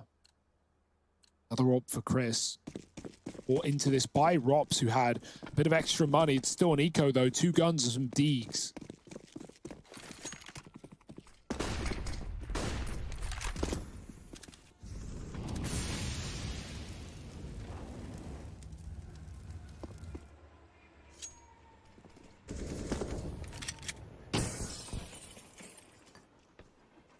Well, we're going to need some sort of miracle for this Chris J and man here with the AWP. He's going to fall back into the connector. Rotating early towards this B site. Rops re-aggressing. Sergey was just holding this, and Rops can catch a bit of a timing here, and indeed he will. Frozen also finally wins a fight in the pop dog. It feels like he's been getting bested there a hell of a lot. And so this has got all the makings of a third for Mouse. 3 left alive for Ence, but it is that kind of terrifying twosome of Yampy and Alu. So I'm not entirely ready to count them out just yet, but we will need something big. Make no mistake of that. Oh, and with Carrigan deegging Alu out of the round. Now looking for a follow-up. Aerial is going to trade it at least, and there's another, but they lose Yampy. It's left to Aerial, and Rops is there to lock in the trade. So 3 on the board for Mousesports. So much money on the Ence side, right? That tends to happen when you win 9 rounds in a row dominantly, so they're not worried yet. On plants, all that. And Mouse have moved away from this double AWP setup, which I think is very, very nice to see. You know, like they're focusing instead on how the rifling players can win out versus the rifles on the other side, using utility to try and nullify the AWP of Alu, which is a very hard task with how he's been playing right now. But, you know, it feels like, you know, if you're up against Simple and your goal to beat Simple is to keep fighting Simple, then that's not a good solution. And Alu in this instance, he is Simple. It's a big grenade, that's for sure. Yeah, Simple. Calls. Aerial's out T-Con. No one's realizing just yet. Still Frozen watching for the bomb site. Gets flashed off. Aerial with a kill. Tries to follow up, but 5 HP. A single shot from Carrigan ends his round. Coming back in on Ivy. 2-man setup for Yampy. 14 and 7. He's been damn good. Carrigan moving in with a flashbang, and Yampy catches him. Low HP. A repeat could spell his demise, but BMAS doesn't want to give up the fight as he's also in a similar situation. Sergey out main, and the bomb will follow in tow with the AWP as well. Rops in heaven has to do everything. He's the only man really inside of this site right now. Trapped by the Molotov is BMAS, and Chris is on the late rotation through the backline. Bomb drop, that will stall things out for Rops, but now his position known. BMAS trying to take up the mantle, moving in through the site. There's the follow-up for Rops. Bomb is still here, and BMAS is now all that remains. Chris on old bomb, but they don't know about BMAS. Now, if Chris can draw the attention in... Oh, the timing! Chris goes back and does beat Sergey. Alu left in this clutch. But with how he's been performing, with how he often looks here on train, maybe there's still hope yet. Bypass Chris. There is very little in the way of time, but they've conceded the site. They've given him a plant here. They've given him an avenue in this 1v2, because now it's Mousesports on the clock. It's them under the pressure. And Alu looking to apply, shut in with that shot on a BMAS, and just Chris left to beat, but holding for the wrap through Ivy after Chris makes noise there. Makes it sound like he's going through that Ivy smoke, and then wraps all the way back. Able to cement around for Mouse as they take a 4th. And they finally are able to win one in the post plant as well. Admittedly, it's a 2v1 and they narrowly win it. But hey, you take those when you were 9-2 down. Round is round, kill is kill. Chris J is very much able. Yeah, that almost went very bad, right? When he turned away, like, Sergey would have killed BMAS if Chris didn't. BMAS is like, wait, what? He's there? Oh. Orgs out as well. Frustration for Alu, but still a really good half right now for Ence, so it's not the end of the world. Chris continuing on this AWP. Ence, do they want to try in it? They haven't really gone there for a while. Like, up against the eco, it got a bit dicey, and maybe they're scared of it, but that was because Mousesports called in a stack. They're not going to do so on a full rifle round. Fast play for Carrigan. Oh, the grenades are good, and the flashes are better. Everyone's blind. No one can fight back, and Carrigan unleashed in T-Con with 3. Alu even dinked. It's Getting worse by the second. Bangs him out the round. Another? Maybe. Go on, Chris. Go on. Oh, no. Sonny with the knife. Yes, Sonny. Versus Carrigan. Sonny versus his old team as well. Like, admittedly, very different team, but old organization and a few familiar faces. Yeah, I mean, that doesn't negate the fact that Kerrigan just got turned to sashimi. So, 9-5, going to the last round of the half, ladies and gentlemen. And Hugo. Thank you, Trace. I feel very included. Either one or the other.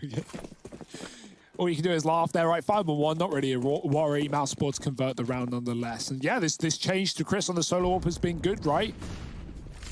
He's been holding his own. He's been coming in with clutches. Would you say 9-6 is stable? It's, well, you know, it's all you can really do if you're Mousesports, right? It's not perfect. It's not winning the half. It's certainly not, like, favored, but see what Mousesports have on their T side. And they're not even at the 6 yet.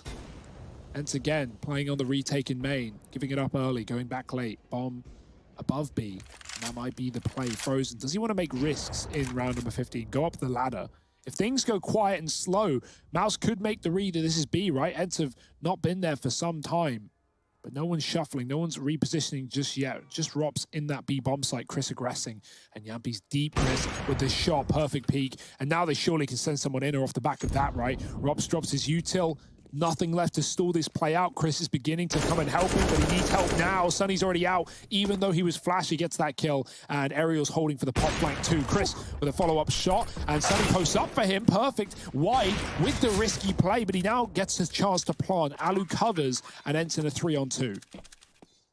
What a turnaround, and it might be about, oh, well, it all came out of that fight, really. If Frozen falls there, then that retake is off the cards, but now moving into the 2-on-2, last in the half, they're definitely going for it. Frozen, what can he muster up here? Alu's gone aggressive, and Frozen has just missed the timing. He's all the way past him. Frozen might just walk to his death here and now. Sonny in with it, and Ence, they get 10 to round out that first half of play. Train continues to be a Finnish classic. Now, can they cross that finish line? You're going to have to join us after a quick break to find out.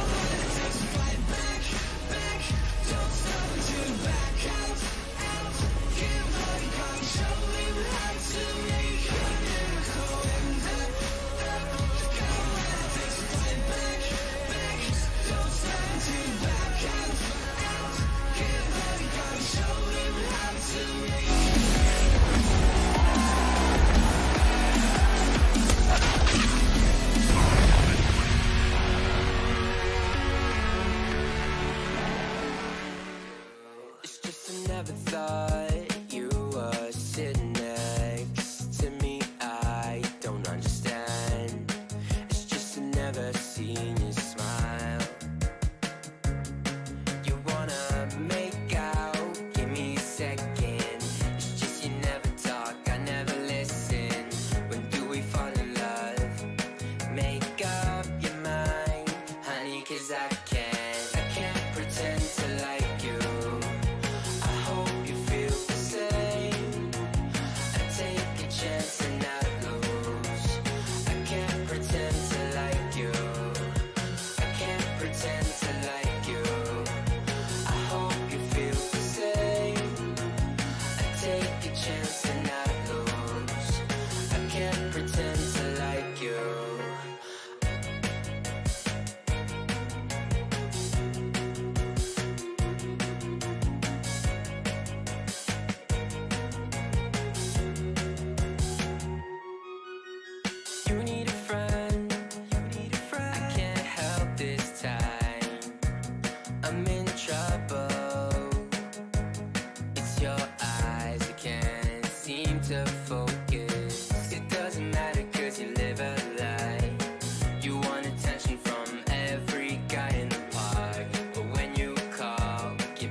Pretend to like you.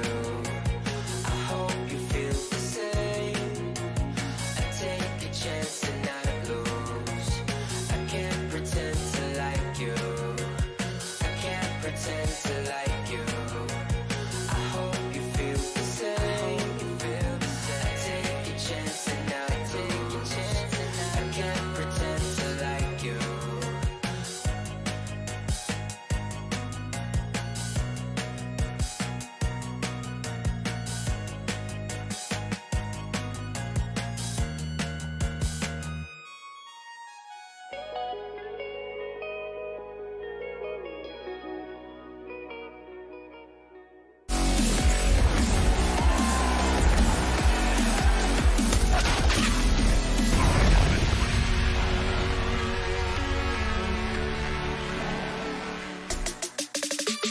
Welcome back, everybody. This is the ESL Pro League Season 12. We're in the playoff. Duh, everybody knows that. And that's why you're tuned in right here, right now. For Ence and Mousesports, toe-to-toe, or shall I say it, kind of like paw to tentacle almost. Take a look at Train. Speaking of two tentacles, got two of them right here. Harry and Hugo.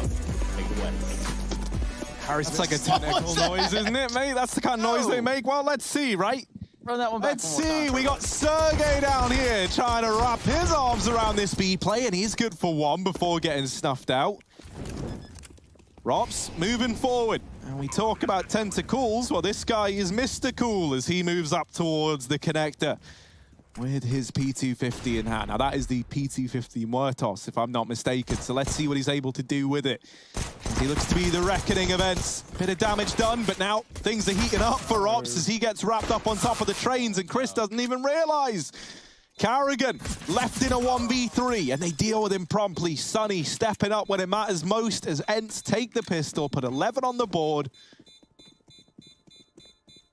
And we begin to discuss the third map of the series. Yes, I think that's a good, that's the thing, right? I don't think it was ever surprising that this was gonna go 3, being real. Well, it's only fair too, because I mean, when we looked at Nuke, it was pretty much a one-sided landslide there for Mousesports. So it's only fair that we say, okay, well, Ence might have this one in the bag. Not on the back of the pistol, on the back that the AKs and Ops are already out. How about that?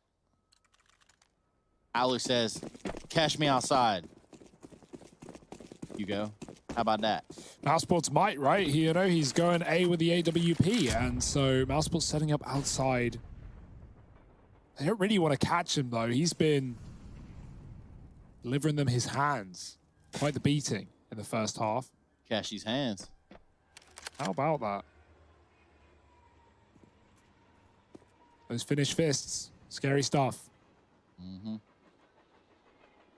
Scout on inner. Good luck finding much there. No one aggressing. Sergey's on the B-bomb site. Ence double setup on Ivy. Bit of a boost. Cheeky. Frozen's holding it from spawn, but he's jumping around, right? He's not really ready for the fight, and he pulls out his knife. Luckily, missed shots. He should have heard them. He knows the Ence have aggressed to Ivy. You'd like to think. But regardless, Mousesports is setting up smokes to the A site to try and get through these rifles. Yeah, flashes go in. They try and rock down to Electric, but Alu here to try and put a stop to this avenue of approach, and he's there with one. Frozen does leave us in a 3-on-3, and this AWP now having a battle tooth and nail at close range. It's Sergey's MP9 to rein in with another. Frozen, we need something from him. We really do. He finds himself back in the pop dog. Arrogant and his Deagle deliver another. Frozen trying to creep back into play. Ence both just tucked into the site. Well, one in connector. And Yampy, the man in the site, gonna give Carrigan quite the fright. Takes him down and now leaves Frozen all alone. He's made his presence known. Alu has rotated onto backtracks as well. So this round becomes very, very tricky for Frozen to navigate. There's one. And Alu left in this clutch. That bomb plant has to come in. And oh, if there was one place you did not want to plant right now, it's right here. Frozen needs to turn around because Alu is moving in. Oh, they went by each other. But Alu there to best him in the head-to-head. Defuse found. Ence move on to 12. And the force buy for Mouse gets a bomb plant. Gets a 1v1. But the round still sides with the Finns.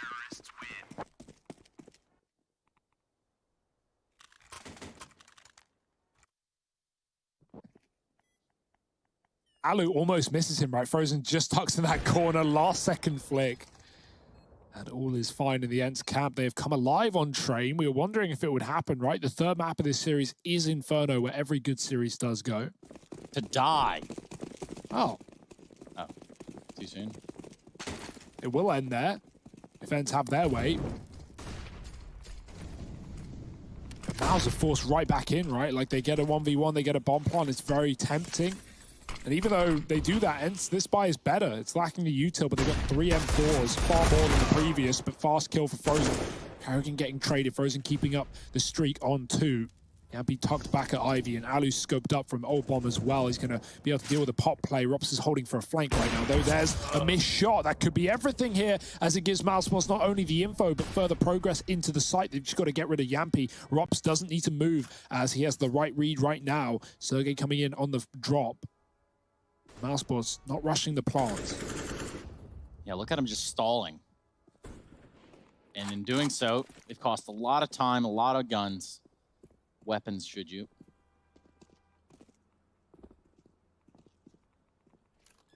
Someone's got to plant, though. That's kind of how it works. 30 drops and gets popped.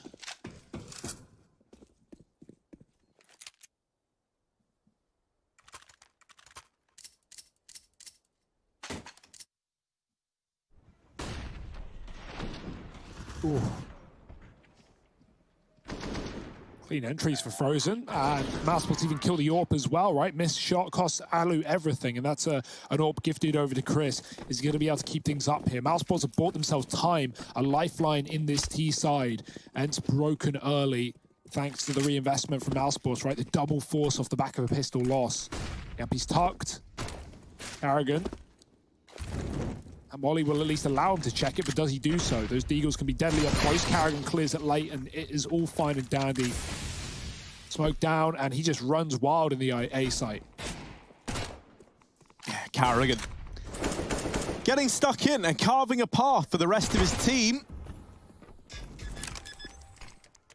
Now, they don't want to give anything away here. You don't want to entice Ence into this retake and give them a reason to close out a round that they shouldn't, and Chris J is full of reasons. Ooh. Quick, quick, quick. Goes the op.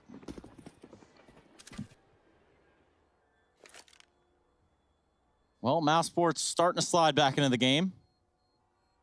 On purpose or on accident? We don't know just yet, but it would appear is on purpose. Another bomb explosion here. 7 rounds for Mouse. Also an organization old as time. Ooh. Oh. Rob's dead to the bomb. Was he pop? I think he was. It was just stacked up in there, huddling for warmth, but too hot for Ops. 7 on the T side, right? Mousesports still with a chance to make this game interesting, right? With the back-to-back eco rounds for Ence. Money being lost. The next buy as well. It's going to be, if they have the AWP, it'll be armorless, so money ain't a thing right now for Ence. Carrigan's taking it back out of Chris, who will be going inner with a rifle, putting the AWP on Ivy. Makes a lot more sense position-wise, but let's see what the play is here. Bomb's still back in T-spawn, so no early execute, no commitment here for Mousesports. Pretty common to see players show Ivy control anyway and then just leave. But with 3 there, Mousesports definitely want to take it, mollying out that close position that Yampi just played and looking to take real estate elsewhere. Pushed in towards main with a MAC-10. Ooh. Wow.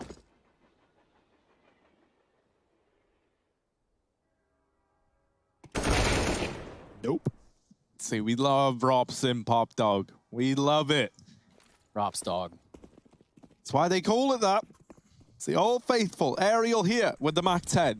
And he's using the Neon Rider, straight up G, but not enough to get away with the kill. As Carrigan does find him on the Glock. Now this AWP is tagged down low, and that might be tantalizing for a ecoing Ence to get their hands on. With no one going on a big flank, Carrigan should be safe here. Even if he falls, it's not like Ence are going to have any way to get that gun into their hands. Unless they know telekinesis. Right now, the bullets say otherwise.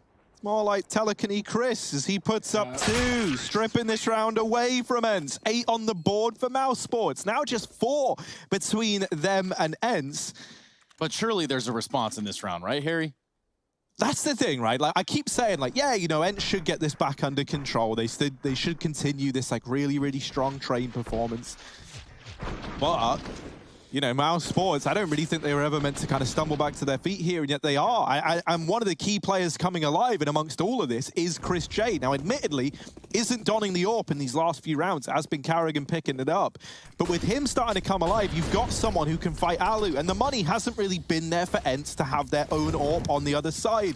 So that golden ticket in Alu's AWP in being so damn good just hasn't really been in the fold. Yampi in with 1, Sunny down with another, and the bomb getting dropped out. Oh! Alu, he loves doing that, doesn't he? He always hits the scroll wheel. He does not represent us. But he's dead anyway. It's not a worry. Mousesports already stuck in a 1-on-4. It's Frozen alone.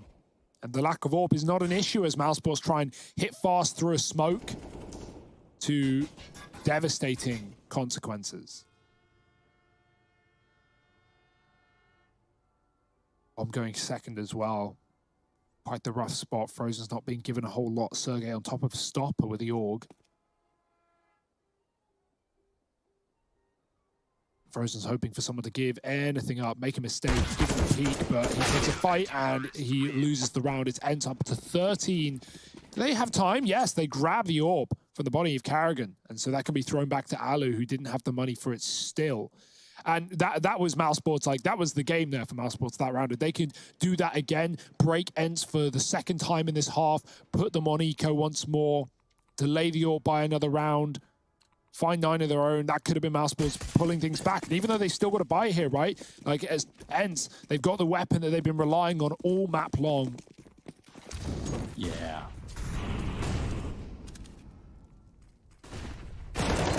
Oh. And now, being frank about it, this ward of Sunny down here in the pop has kept it all under control.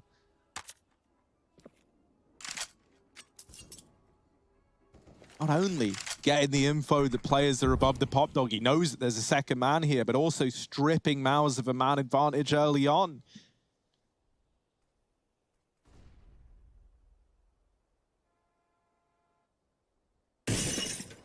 And so now we see Mousesports damn near freeze as they drop all this utility into the pop dog, trying to give the illusion that they're still playing for this pop control and looking to culminate in an A play with no information as to what's going on in main and only checking Ivy occasionally on timings. This is likely going to keep 3 for Ence in this A bomb site. Alu here at B alongside Sergey. They are in a 2-on-4, right? So the odds stacked against them. But Alu's AWP given a chance to go huge here down towards the ramp. Alu peeking up late, not able to find anything through the smoke. So the site's conceded, but the Molotovs deny the plant for now, and so that buys time for the rotate. Ence now set up to attempt a 5-on-3, and Mousesports not really given a lot of time to get into these post plants. Carrigan is the man in the best spot right now, and even that is pretty highly contested as everyone barrels through the connector. BMAS and Rops backs against the wall in a 2-on-4. Turn 2-on-3 thanks to Rops. Can he get away with anything else though? Spotted, playing for info. Alu is holding this peak on the left-hand side, so Rops can't go for it, and that forces him into Sergey. Defuse found for Ence. As they retake B, they lose 2 in the process, but they'll take that. I'll take that. That was a 5-on-4 retake in which, you know, you come out pretty healthy on the Ence side. And with it, you're now 1 step closer to locking in that Inferno decider.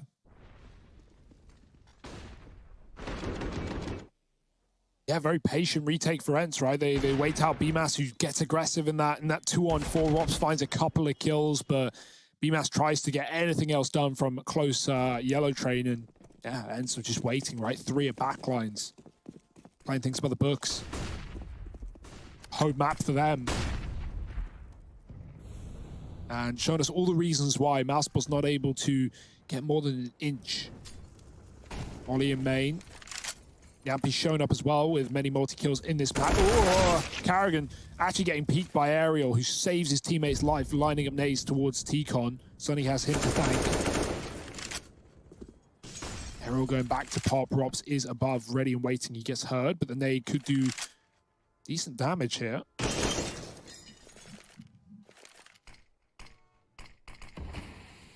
Rops has to care about solo inner as well because he's the only player on this side of the map, so at any point Ence could push, but that's not the case right now. Sunny playing passive, and actually, or Sergey playing passive rather than calling for Sunny to rotate. Ence have enough control that they're not really worried that it's out of sight, but Ariel eats a nade as the molly lands behind him. Orb follows up, dropping the bomb, and that's all the info Ence need. Oh, they even flash Yampy in for a peek. He doesn't see how close Frozen is, but he suspects. Gets the better of him. Rops dropping in to the pop dog. Makes out like a bandit there. Gets away with the kill, and he's out of there. But still a 2-on-4. The bomb dropped in main, and Alu holding close with this orb. Now they're not even in a spot to go for this round. They're just saving. And that's a horrible call to have to make. No one is like, yeah, let's just give up 15 and hold on to the AKs. That is really, really rough. That this is even a decision you're having to consider. And even then, they don't get away with it on Rops. Now, not the end of the world in that instance.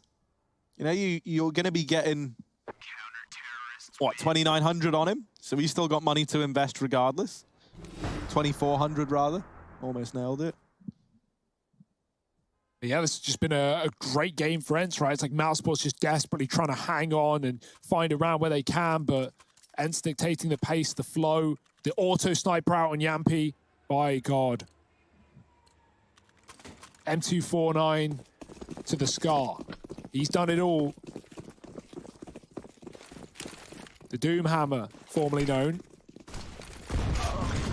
And it's actually Alu to steal it away anyway. Yampi's on Ivy's side, and no one's going there. Frozen inside of the Pop Dog. It's been a position Mousesports have had to fight pretty heavily to get, but this round is given away for free. Sunny tucked in on E-Box. The rest of Mousesports getting re-smoked in main as well, just stalling this out later and later with a 4-on-5. Limited opportunity for Mouse. And they don't even know about the auto. They have no clue. Frozen going to win out his head-to-head to begin the round. I feel like all of these AKs belong to Frozen that we're seeing on the Ence side. It's any Sergei's that we haven't seen. I wonder if he's got the Frozen AK as well. No, he's got Rops's. All right. Well, now is leaning towards B, and there are two players here. They deal with Aerial, though, and that might pull a rotation away from the B side. Now, Yampi's like, don't worry, guys. I've got the Doom Hammer. It's all good. Alu's like, no, you're too young. I'm going to come help. I've got the orb. And now the B play comes in. So Alu rotating away has opened up a window of opportunity here for Mouse. They've got to be quick to react, though, as they move in. Bomb going down. They've dealt with Rops on the flank, and that's going to leave a 1 HP Frozen. And a scouted up Chris J up against the auto sniper AWP combo. Here, take this. That's info, though. Now Ence know exactly where both players of Mousesports are. Yampi, one shot on the auto. That's not a one-tap gun, but he makes it work. Alu follows up, and it's the double sniper prodigy for Ence that managed to take it over the line, take their map pick in this series, and push us to Inferno. Where will this series go? A lot of questions to be asked and answers just around the corner. Stick around with us, and we will be bringing you that final map of this series.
But you don't, no you don't care. Leave me to suffer, erase all the doubt. Pouring Jack in my mouth, in love with enough of the pain and the drugs to be present.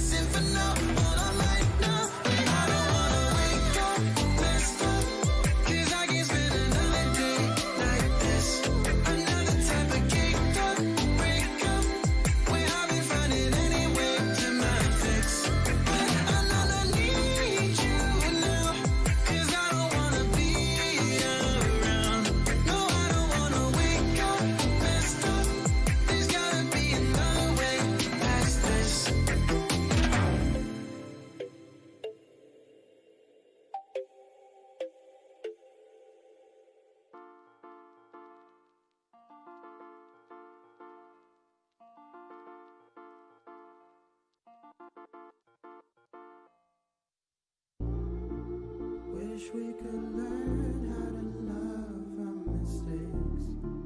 Straight from the jump and now wait for an answer. Wish we could smile when shit's rough nowadays. Change our reactions.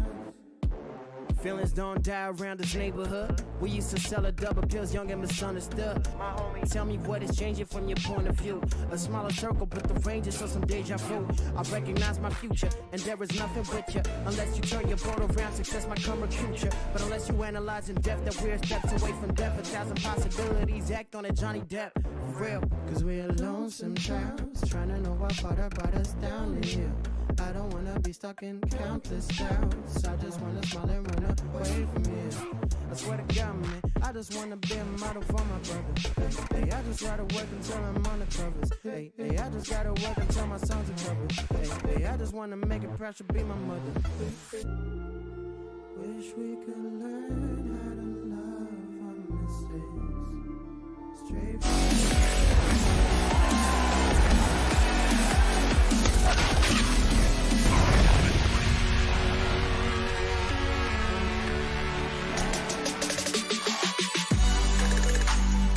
Very interesting stuff here as the tentacles begin to slide across everything, taking over everyone and encapsulating. The Enceladus has actually done just that on Train. We see Ence pick up that second map, which actually pushes us over into a third. For the time being, though, Yampi and team, they actually show up in spades right here. I got Harry and Hugo to help lock this one in. And for you out there, use hashtag ESL Pro League. You know the routine.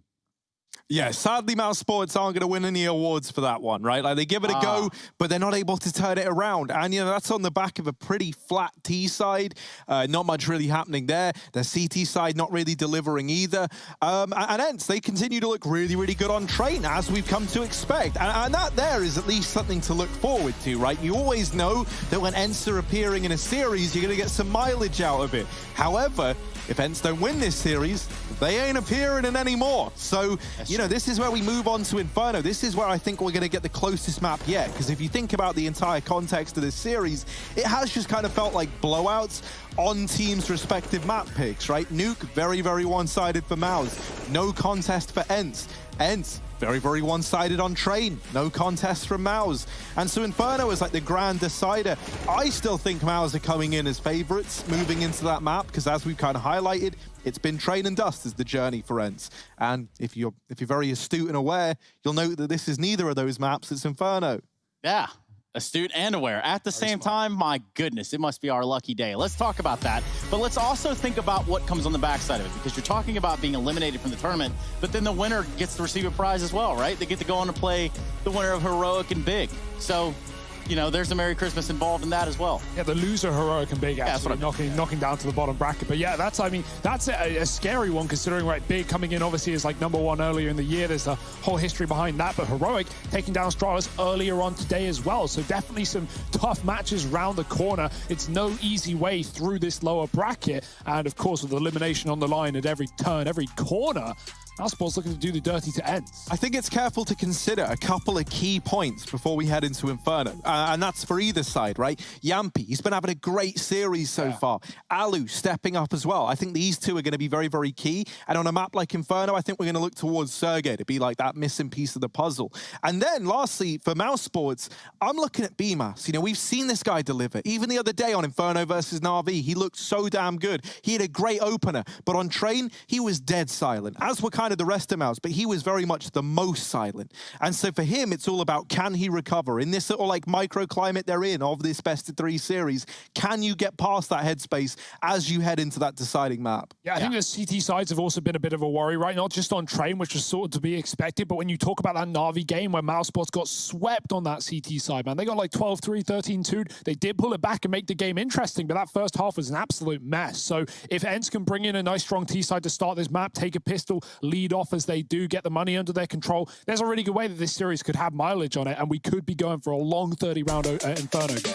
Yeah, that's what we're looking for, at least. A long 30-round Inferno game, but nonetheless, we will be getting the Inferno game. This is going to be what it comes down to. This is the meat and potatoes we promised you, but also some of the fixings on the side. Maybe a little bit of ketchup, maybe some sour cream to go with your potato, or maybe you like sweet potatoes, and that just brings out a whole new nuance of fixings that you can have. For us, we go to a break. We come back with a little bit lesser of our screws loose.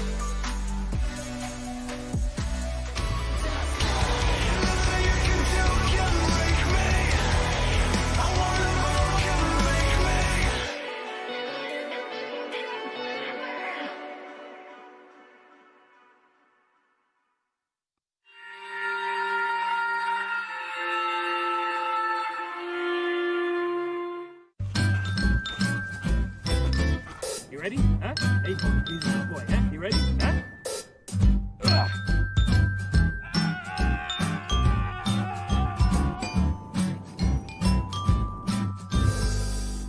Start your esports career now at play.eslgaming.com.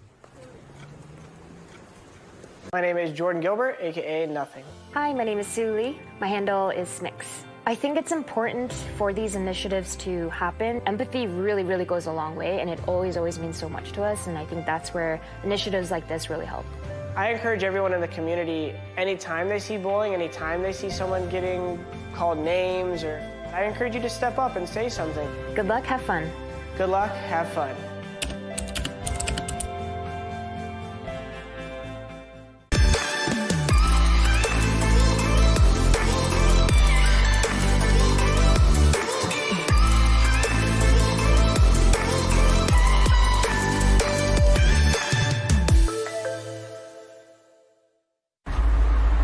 The stage is set. From your home to the arena. We proudly support the living room champions like we do the champions of the world. Providing you with the best tools in your pursuit to be a star. Euronics, official electronics retailer of ESL Pro League. Everybody loves an underdog. Who needs to be liked? Mountain Dew Amp Game Fuel. Victory in a can.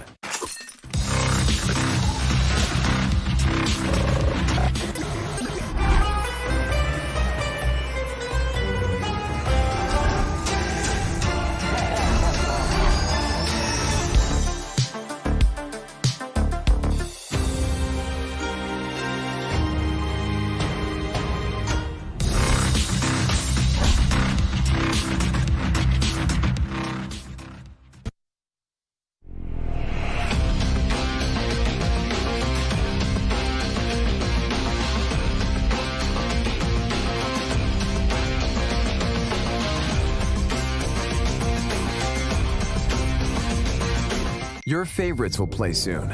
You hope for the win. Excited about the game. But something has changed. You start to doubt. Will they pull it off? Or will they drift away? You pull yourself together because you're sure they're revved up to win. You know they've prepared. They've picked the right course. And even when there's no chances, you believe they will win. GG Bet. Be excited.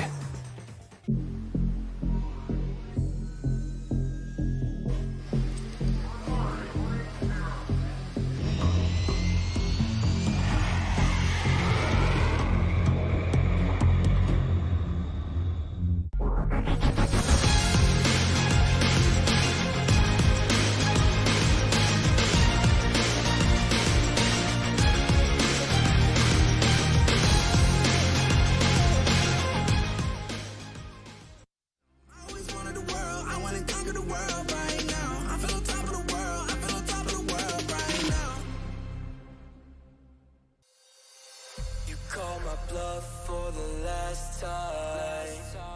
This ain't a song, it's a battle cry. No life. I see the clue between the strobe lights. I'm haunted, black face. Hey, follow me around, okay? Black face. Hey, follow me around, okay? Used to want it bad, used to want it bad, but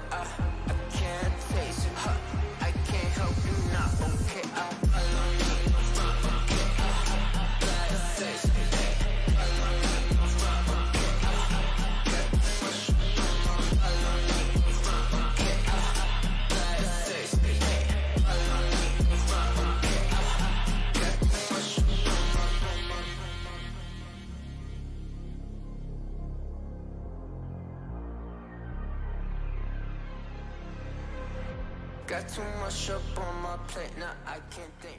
ESL Pro League is brought to you in part by Intel, Gaming Malta, Euronics, Mountain Dew Game Fuel, CS Money, MSI, GGBet, and America's Navy.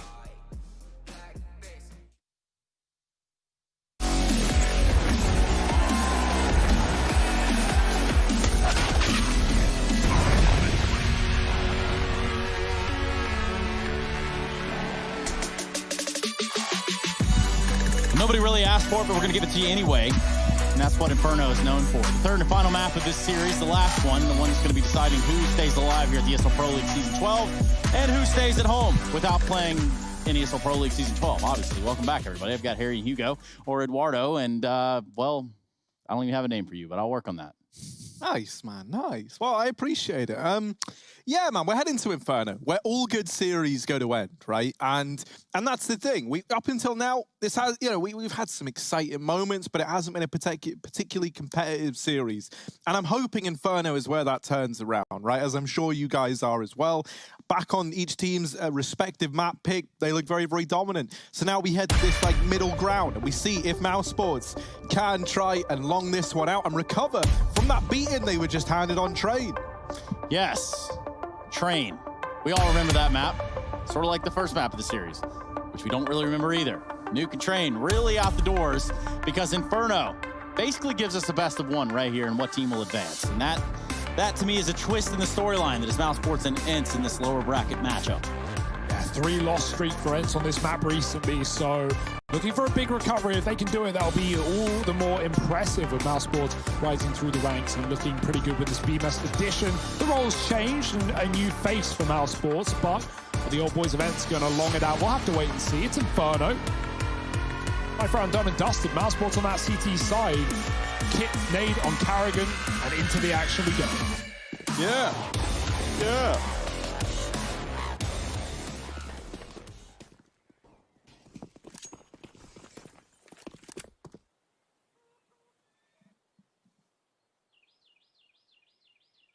Well, it's going to be a quad A setup here for Mouse as they keep 4 on 8. Who knew? No way. Wow. That's what quad means. So we would say quad bike, they mean 4 bikes. Frozen. He's a solo B player. That means there's one man on B. Who is it? Frozen. Oh. When people say Han Solo, that means there's one Han. Pretty much nailed that. Yeah. Well, from solo to no-no, as it's going to be a play here for Ence. At least that's how it's looking. They're throwing some utility here, but they do still have Sergey at Banana, so there's always a chance that that changes. You know, this is where they're showing their hand early on, but that does not necessarily mean that's where the push is coming. Nade goes through. Not going to find the most amount of damage, and the boost quickly disassembled. But BMAS, we were wondering if he can recover after that quiet performance on Train. And already beginning this pistol with 2. Rop's there to help out from short side. And now this B play looks very, very tempting. Mouse, they rotate Frozen away. And Sunny caught down at the bottom of ramp. That bomb dropped, and Sergey's got to rotate in to go get it. Mouse aren't rushing him, right? They know the bomb's there, but they don't want to give that Glock the close fights it desires. P2 picked up by Sergey, but giving time for Frozen to set up in the site. Carrigan rotating back, and Rops will be coming in on a flank when he knows this is a commitment. 10 seconds. Sergey's got to go, and he's got to go now, and there's too many angles to clear. He's going to get killed in the plant, almost certainly. Oh, okay, yep. Never a second of doubt in my mind. Frozen doesn't even get the kill. It's Carrigan stealing it away. Mousesports with a pistol round. A nice little A setup there. Ence didn't even know they were walking into 4. They only ever saw 3. And that was enough to deter them, to perturb them, and to send them right back.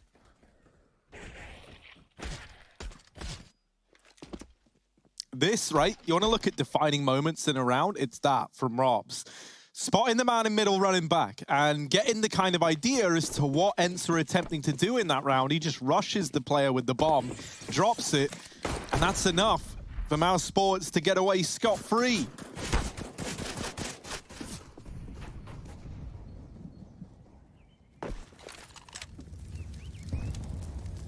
Now in this round, you know, we talk about Scots. In this instance, we're talking Michael, because all the paper was in favor of Mousesports. They came in with a buy here.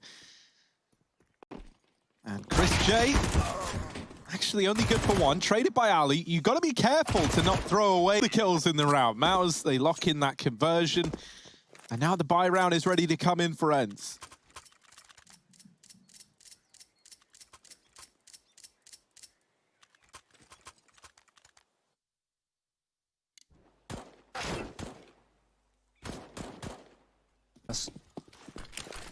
AKs are out, flashing the ult. They're going to aggress down mid. Rops with one through the smoke as he runs and then ducks out. Great grenade to follow. Hits Sergey for 51. That's some lovely damage to start. Mousesports immediately pre-rotate triple B. Carrigan goes to assist, and that is a great call. Not only do they only spot a single player in middle, already hinting at that banana control for Ence if it wasn't ult. Also, Ence kind of desperate, right? An untraded kill. And so B is often a safe home, a safe haven for Tees to just throw those two smokes and execute in safely. Into a triple stack. Chris leaving, though. It's gone a bit quiet. Rosen trying to block the smoke, but he's blind, gets pushed back. Yampy is already in. Carrigan is trapped. Does try and buy himself some time with that utility. Doing a good job of staying alive. Chris dies. He comes through the smoke, but Carrigan dropping the bomb at the back of the site and still standing strong in the smoke. Frozen lets one pass, but he will be able to backstab Alu as he turns back around. And that is a clean hold from Carrigan and co. 3 from him at the back of B. I like that smoke as well on the new box, right? Ence, they spend so much time spamming it. Carrigan never plays it. He just hides behind new box. Beautiful shots. 3 for him, 3 for Mouse. In control early on, puts Ence on eco.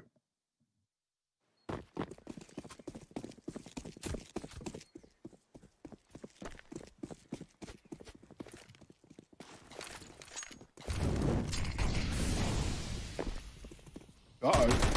Run. Nah, man. Tech 9, it's cool. You're never scared of them. Doesn't even sound scary, does it? Tech 9.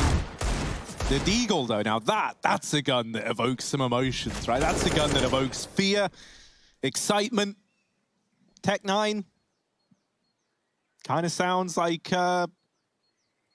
I don't know, man. Someone's slapping their hands on the top of the bathwater, like. There it is. That you can hear it now. Perfectly timed. Yampy in with the push, and well, does not go well for him.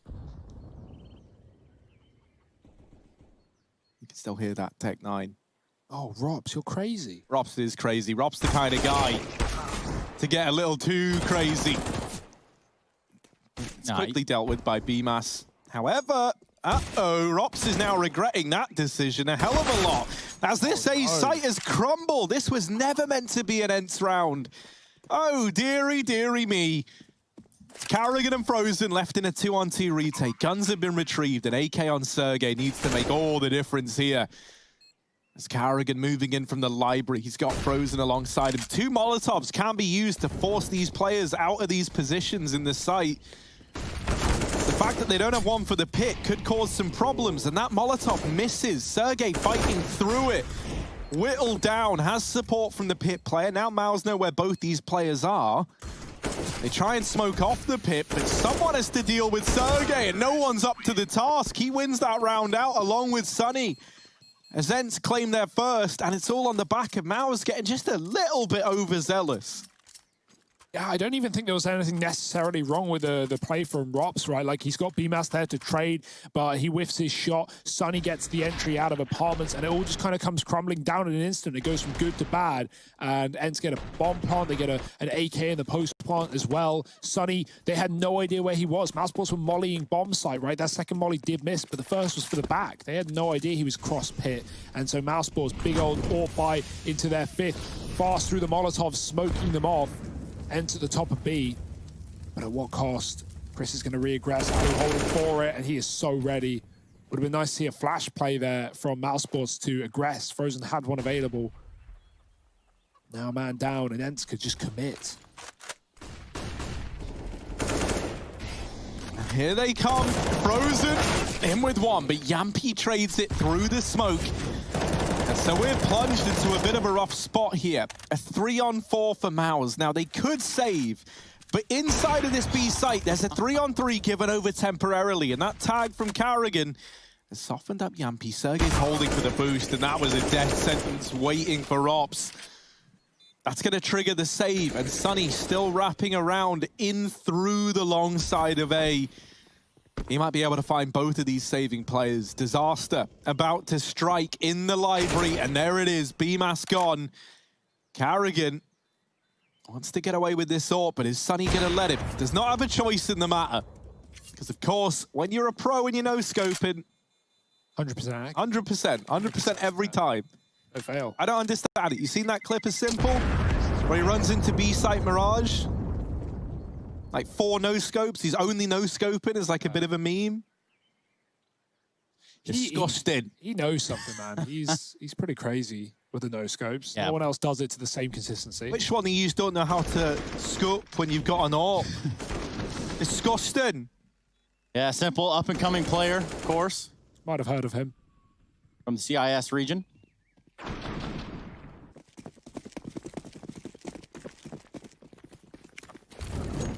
AWP is all they got. Robs with the Zeus. I'm always a fan. Carrigan. Third time's the charm. He does get up. BMAS boosting him, and Alu is holding for it. What a sweaty spot. Very ready, but that's a free AWP for BMAS, and he is very happy at that idea. Frozen alone on B. Robs is gone with the Zeus in the apartments, and Sunny running it out. Okay, full send. I actually like the play for Sunny, like capitalizing on that pick, but double dink down by the pistol in the A site, and now a chance. Although I say that, Ence already planting B, and Frozen's had to give it up. He had no weapon to really stop this one. And so it might be best to save these 2 guns over on the A site.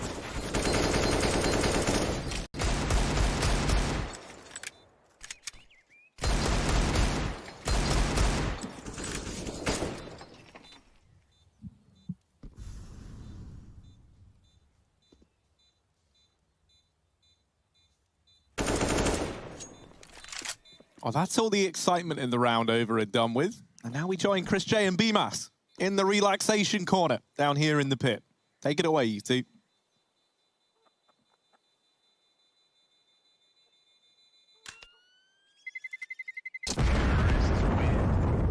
You feeling relaxed yet? As Chris was, 3-3. As Ence come in with that anti-eco round. You get the AWP out of there. You keep the AK in play as well. That's all right if you're Mousesports, because now you've got this full buy coming on through, and Chris going to be donning that AWP. Looks like it's spawn-based as well, maybe? He has an all right mid-spawn, but he's actually running it over here towards B. Are we going to see him attempt the peek? Oh, he got stuck on Frozen. That slowed him down a tiny bit. He's going to get here too late to go for an aggressive banana peek. Molly. Oh. Might force a fight their way that they weren't ready for, they weren't expecting, but Chris responds, thankfully, to take that early advantage from Mouse and send a bit of a reminder Ence's way that you don't get to just run the gauntlet into B.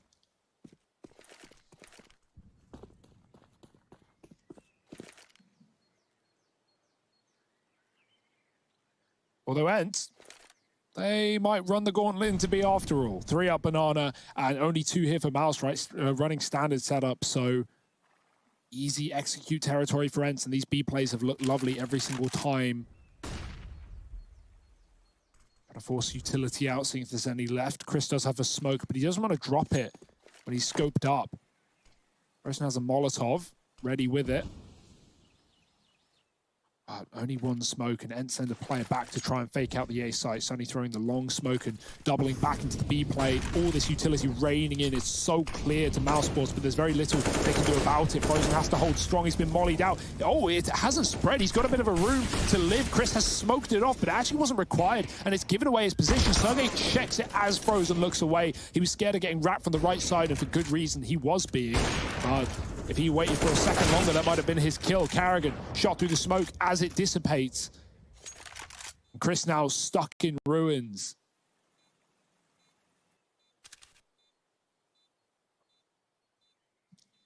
They let him go. That's a win, as far as I'm concerned. But ultimately still a loss, still an Ence round. 4 on this T side. Some very nice B plays. It's something that Mousesports have to address. 4 in a row.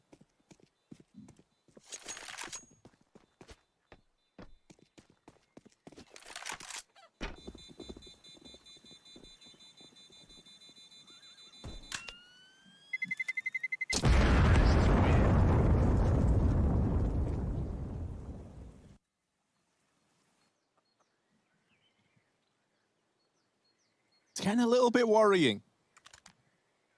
Still early days, right? But yeah, this B site causing some real problems for Mouse.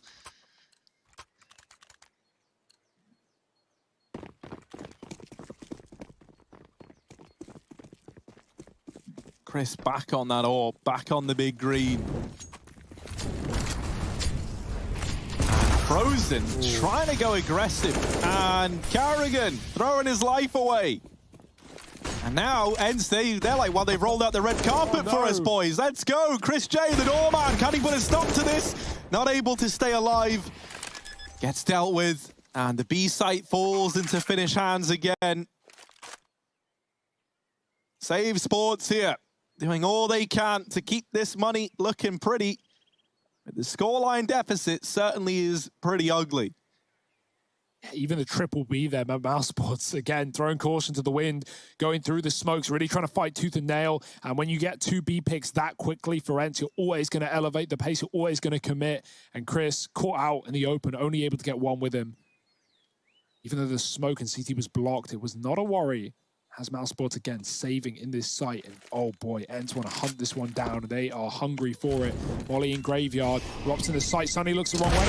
Oh, he still turns back for the kill. Only a dink for Robs. That is horrible for it to go that way. BMAS just gets out alive. Peak from Apps at the last possible second. Look at this boost, though. See that? Yeah. We'll recap that one in a minute. I'd love to see more flashes for Mousesports, like when they want to go for these aggressive plays. Like all of them are giving Ence picks. Yeah, nice. Talk to me about this one, Hugo. How is this going to benefit him? It's a bold move, right? It's a bold move. We haven't seen this one in years. Chickens, man. They've mastered the art of vertical takeoff. And that's a scary thought indeed. Now, Yampy down here at Banana. Gets a lot of HP taken off in this round. And more nades to follow. And that'll prompt the rotation away from Carrigan. He dumps his utility down through the Banana. And then looks to fade away. Still waiting here, actually. Very, very paranoid about the B plays, the Mouse. And with good reason.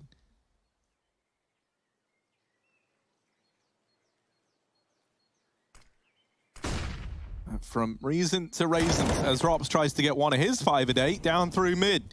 Misses the timing onto Alu.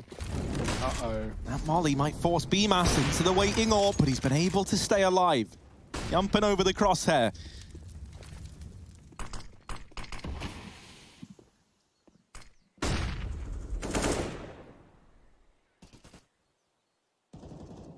Carrigan's coming in to patch this long hole, but there's already a player that's gone past him. Alu does die, but is that misinfo for Carrigan? Does he think he's got this under control? Contained, it's not. Sunny, watched by Rops in the pit. The player out of apartments wasn't covered by BMAS. He was looking at Shaw, and that's a kill that never really should have come through in the favor of Ence, giving them a chance, but a 2-on-4. Yampy's got to hit some bangers with this orb.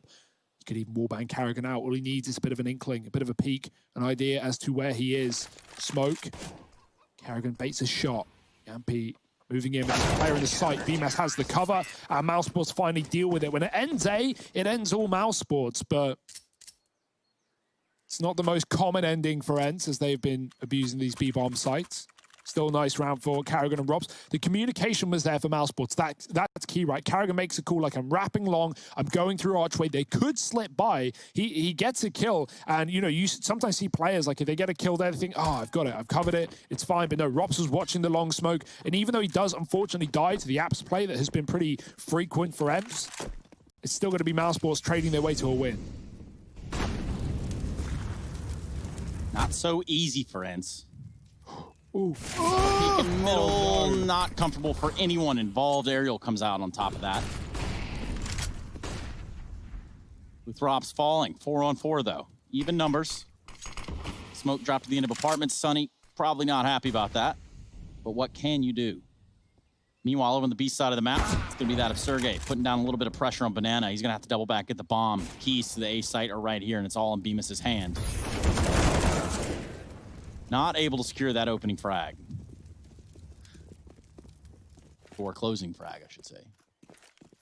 Yeah, I like the fact that Ence commit A there after they get that first kill, even before Alu finds one on short with the AWP. They know that Mousesports are scared of these late B plays for Ence, and so, you know, while you often will see teams who go 4-4 in this map risk with a solo B with a utility and leave 3A, Mousesports didn't want to make that call because of how so many of these rounds have ended up. That gives Ence the perfect opportunity to take the A site in that round. And again, a save situation for Mousesports. Sunny isn't hunting, but he is down T-ramp waiting.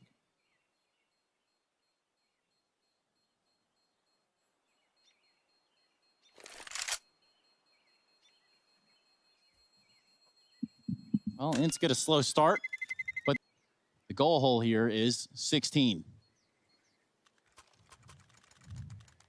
Yeah, Ence, you know, looking really good. They've kind of conditioned Mouse a lot to have to worry about this B site, and that's definitely hamstringing them in some of these mid-round scenarios, as they're often caught kind of jiggling players around. You know, they're attempting a few different things at these mid peaks, but nothing really giving the results you were hoping for.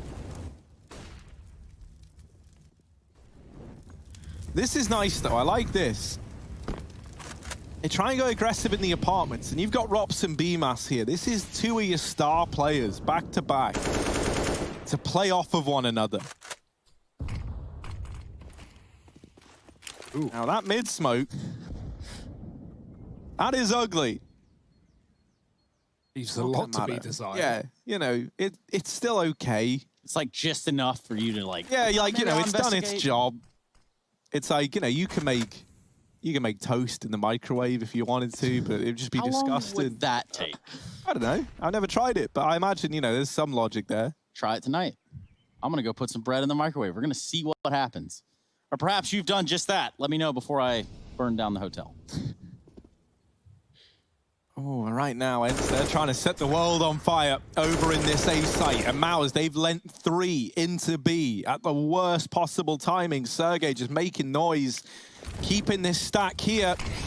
And this is that conditioning that we talk about, right? Luckily enough, Rops has started this round off well for Mouse, and that might repel Ence away from A. However, with Sergey joining them, that to me suggests this is still an A play, right? He's given up the banana control, and here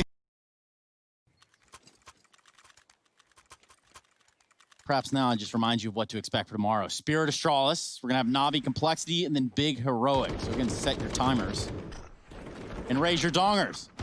Navi Cole, that's a really cool matchup, right? Like even with Cole not having, you know, the full roster. Yeah. I don't wonder what to expect right there, right? Yeah, I expect Na'Vi to bring a good level, right? Like obviously they were in different groups. We didn't get that head-to-head. Na'Vi topped their group, looked damn good while doing it. And with every day that passes, I feel like NATO's going to get more comfortable inside of Cole. He looked good in his debut. Oh dear, that could have been Carrigan dead. BMAS does cover, killing area, but tucked in the corner, dinked by 1. What on earth? What a calamity in middle. Ence come out on top in a 4-on-2. And Mousesports, again, heartbreaking call, but probably one they have to make. Save.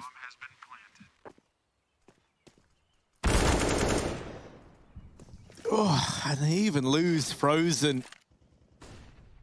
You know, at least if he was able to save, he can drop a gun over. He can try and muster up a buy.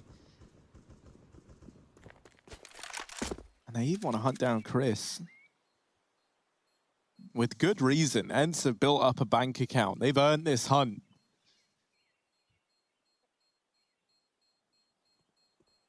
And with 2 here at top banana. Alu making noise, trying to bait that peak, and then swinging later once they've dealt with Sergey. Gets the trade, takes the AWP away. And that's going to leave Mouse staring down the barrel of a partial buy in round 13, with Ence pulling ahead in a big way here.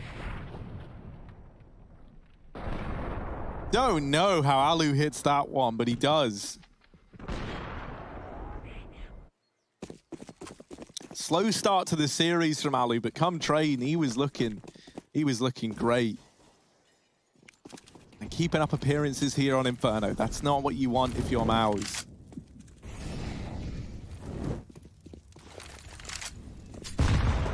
Nades exchange down the banana. 2 throwing in for Ence. 1 from Mouse. And Mousesports do a lot of damage with theirs. Is that going to matter, though? Likely. The answer is no. It's not optimal. Does look cool. This is cool. While this might, while this might get you 1, you're surely dead to trades. Like, it's not leaving much to the imagination as to where both players are here inside of B. And even then, it doesn't get them 1. Yeah, the cool thing about that is you like sort of avoid the flash. I say that Frozen did get blind, but most of the normal flashes go over the roof and aren't going to get you. Chris, impressive that he even finds a kill there, but Ence, they see that weird boost and they're like, nah, I want nothing to do with this. They consider a stacked bomb site and they go back towards A. This has been a really well-called T side from the Ence boys. Sunny in the apartments has been quite the nuisance, and another kill from him. Sergey flicking left, right, and good night, Carrigan. It's BMAS alone, not for long. Now just Chris. And he is cross. It's Ence up to 8 on the T side. And yeah, just the calls have been great. Like, everyone's been on the same page, on the fly rotations for Ence as Inferno often requires, and no issues with bailing from their initial plans.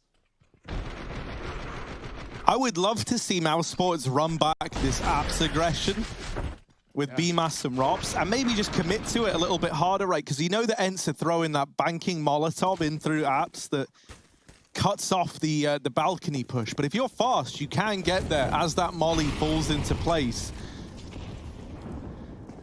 Because the problem is, whenever they've tried leaning into these like 3-man B setups, Ence have just done a really good job of like gimmicking those rotations around and nullifying these stacks.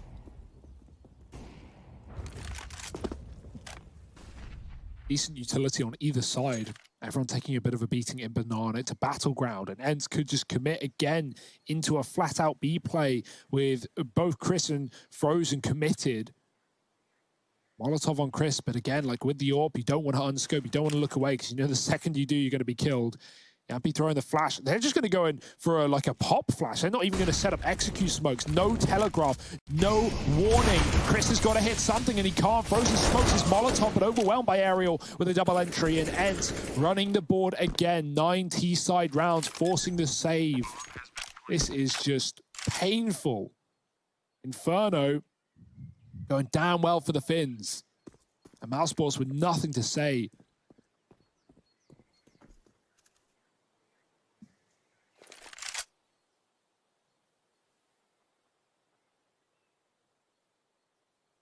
And it's like even little solutions like this, like more aggro mid plays for Mousesports, could be the answer to getting these fast banana flanks. But 2 things. 1, Mousesports aren't ever putting up any defensive kills on this B bomb site. They're just getting overwhelmed. They're never trading fairly. And also, Ence are not making it clear that they're hitting B, right? And a lot of times when Mousesports have even tried to fight for the top of middle, they've just been overwhelmed by the all posted up, killed by players in underpass. And so it's just a constant switch up for Ence that keeps Mouse on their toes, trying to save guns. They get away with a couple. Yeah, this is like a mixture of some really, really good T-side cooling from Ence and some pretty weak individuals over on the side of Mouse, sadly falling silent at such an important junction in this game. Chris, the glasses are even off. He's getting frustrated now. Made into top banana, not going to find anything. Frozen, finally winning an opening fight here at B and taking down another with him. As they try to salvage 6 here at the end of the half. And Frozen decides to not stick around much longer. That is the safe call to make. Mousesports set up back in this A site very, very passively. This is going to allow for very passively, but long side as opposed to like deeply entrenched over towards short and pit. This is going to allow for faster rotates in towards B. They give up the site. They boost Frozen. Okay.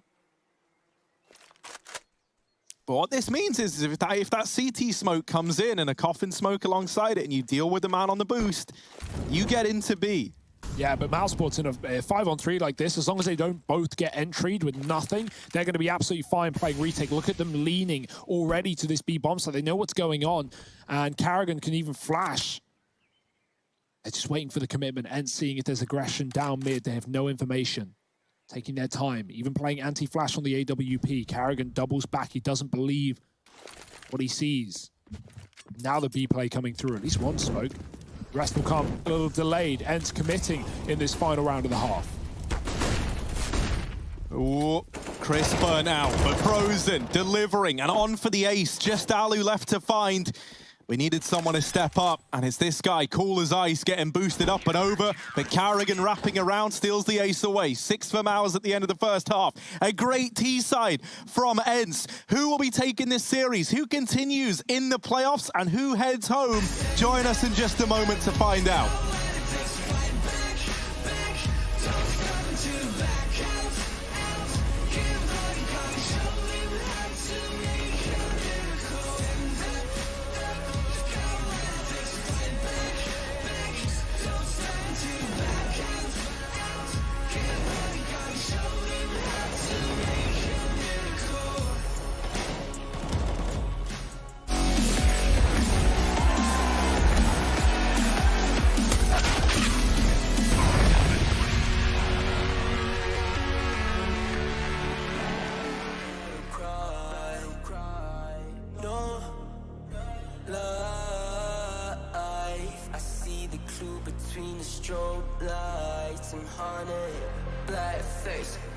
Follow me around, okay, black face, hey, follow me around, okay, used to want it bad, but I can't taste it, I can't help you now, okay, follow me around, okay, black face, hey, follow me around, okay,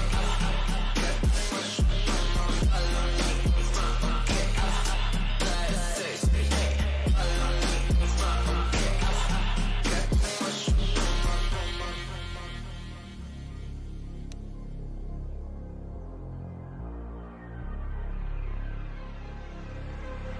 Got too much up on my plate, now I can't think.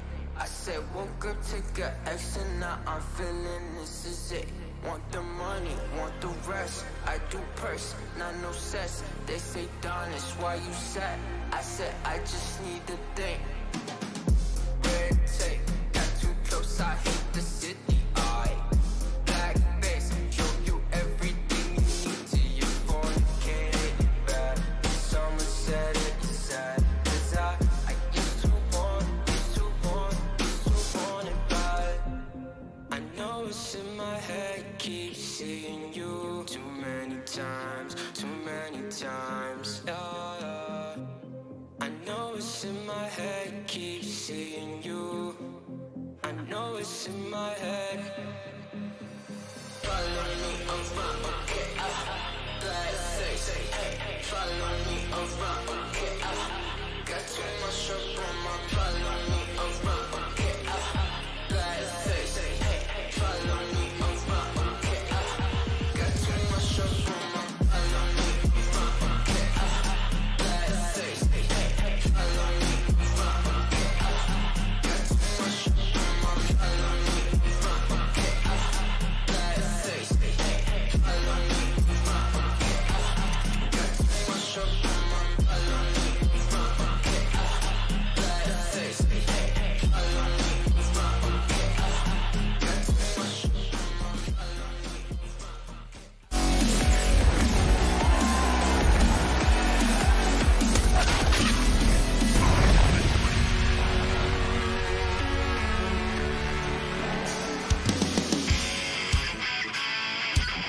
It's Ence taking on Mousesports here in this third map decider of Inferno. End of the half, Ence up 9-6. Mouse, they fell flat. They kept having a save, and they just couldn't get their books in order. But here he is, the master of balancing them. It's Carrigan trying to turn it around for Mousesports. Can they do it, though? Ence have looked very, very convincing here to begin this final map in this elimination series. You want to try and continue through the playoffs? Well, then this victory's needed.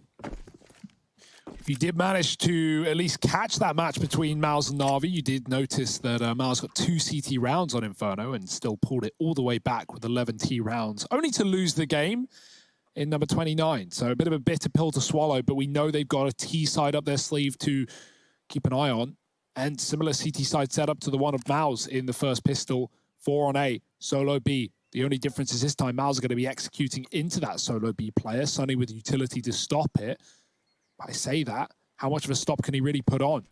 You tilt towards A, Mouse looking to wrap long, get into that CT spawn, and they've at least got the mid control for now. Cubby position, Frozen looking to check it, and he does. Oh, double check. Sergey gets away with a kill. Sunny looking to hold on to B. The nade comes in early. Mouse avoid any damage taken. They're going to commit through that smoke. They don't know that only one man lies here, and he goes through with it, dying in the sight, giving Mouse a plant and setting Ence up for retake. And this would be a good way for Mouse to try and stumble back to their feet after a pretty lackluster CT side. They get the bomb down. They make B the problem for Ence, and they now have to try and retake this in even odds. Aerial has got flashes to repel the rest of the Finns in. In they go. There's one. Peeking ahead of it is Rops, and he gets away with a bit of damage. Follows up with one. Lots of damage exchanged either way, but it's Rops emerging victorious right now. And that's going to leave Alu and Sergey out through the ruins. Sergey on with a double, and now a real chance. Rops trying to be the undoing of Ence on the wrap brown as he's in with number 3. As Alu runs out of time, it's not pretty, but it is Rops locking in the round for Mouse with 4. Yeah, great round for Rops, man. He has been the light in the dark here for Mousesports. 17 and 9. That pistol round certainly helps finding 4. Only player above 10 kills on his team.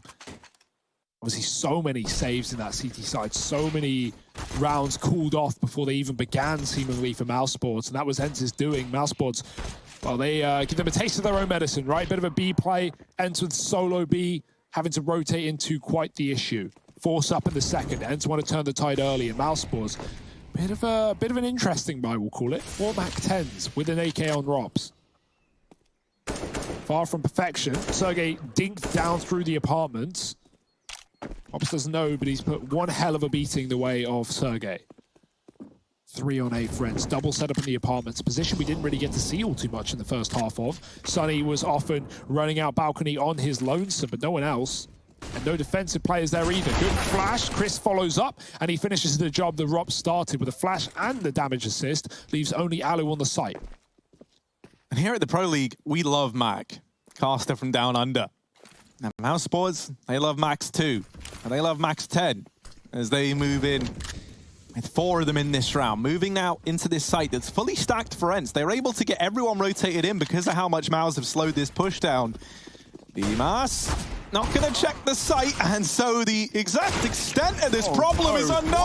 Oh dear, Rops just about holds on again. Don't save that. Yeah, puts the AK back in his hands. I did that earlier today. You know, you think it's a pistol, you're like, oh, grab an upgrade. I remember, yeah, you clutched 1v2 versus Alu and Sergey, and then you accidentally picked up that. Exactly. Yeah, dude, it happens to the best of us. Oh dear, dicey stuff. The Mousesports, they win the round, right? They may have walked into the full stack. They could have called to bail, man. B-Mass, as he goes in and dies, he sees at least 2. And so they could have gone, nah, we'll go back to B, man. We got the time, but Mousesports commit, and yeah, they're just fine. We'll call it that. Fast mid-push. Carrigan with a mow down, 4 off of the spray. That is amazing, but it's not an ace, as we haven't had really any opportunities to ace in this series. We've had a lot of almost aces. Sorry, we've had a lot of opportunities to ace in this series. That's a better way of wording it, right? No aces coming through. Like, so many 4Ks. No one getting the all 5. That's Carrigan's 3rd 4K. I think Frozen's had 2. Rops has had 2. Rops has had 2. And Emas has had, I want to say 2 as well, or like 1 at least. Alu's had 4. Not 4, but like 1 with 4. Nice. All right, yeah, that's made that very convoluted. More credit than he deserves. Alu's at 4 and 1, and then you subtract them. And here's Sergey subtracting players from the tally on Mouse, in with a double, trying to cause more trouble. But Rops here, well, deal with him. Now tucked into the graveyard is Aerial. Ready and waiting to pounce with his silenced M4. And here he is, Flash is good, gets away with it, and no one even knows. Frozen having to try and mop this up, not able to do it, leaves Rops in another clutch where a 4K is needed once again. Rops, there's the first. The ball down low in the exchange. Sunny aggroing over here at short. And Rops moving into the library, doesn't want to get caught crossing and trying to keep Ence guessing. The thing is, for Ence, they don't need to peek, and that couldn't be more key here. Aerial is in a position where he might be checking long on a timing every now and again, but they're not going to give a fight away. And that causes problems for Rops. He needs them to give him these fights, and Aerial does check it, deals with him, and cements that 10th for Ence.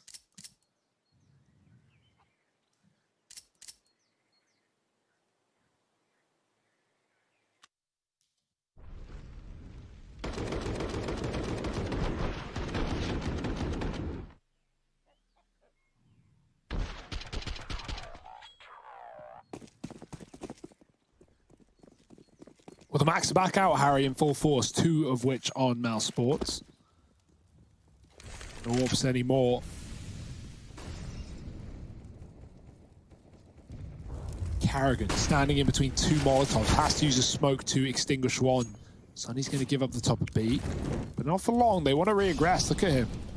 Molly on the sandbag. Sunny's still here. He could get flashed in, but Molly does send him back. Mousesports at least make Ence concede the top of B, but you can see Yampi's lining up a flash. He's going to pop Sunny back in. He's too far away. It's flash and nothing else. Aerial deals with Rops in the apartments. Typically a very good lurk in this position, but going down early has forced Mousesports' hand. They've just got to commit to a B execute. Does Alu pre-rotate in time? There's the rush. The MAC-10's leading in. BMAS gets one after Carrigan departs the round. Yampi tucked at blue and obliterated by the MAC-10 headshot. Upgrade for BMAS and bomb plant for Mousesports. Ence are going to definitely give this a look.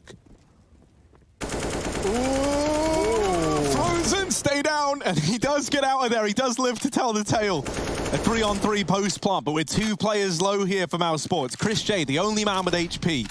And set up over here at Banana with no one coming to contest from this position for Ence. Now, he is smoked off right now, but eventually that smoke's going to fade. So the more time these players in the site can buy, the better it gets for Chris. BMAS in with another. Chris J helping him out with the crossfire. And Sergey will smoke off the Banana, now pushing for BMAS, who gives nothing up.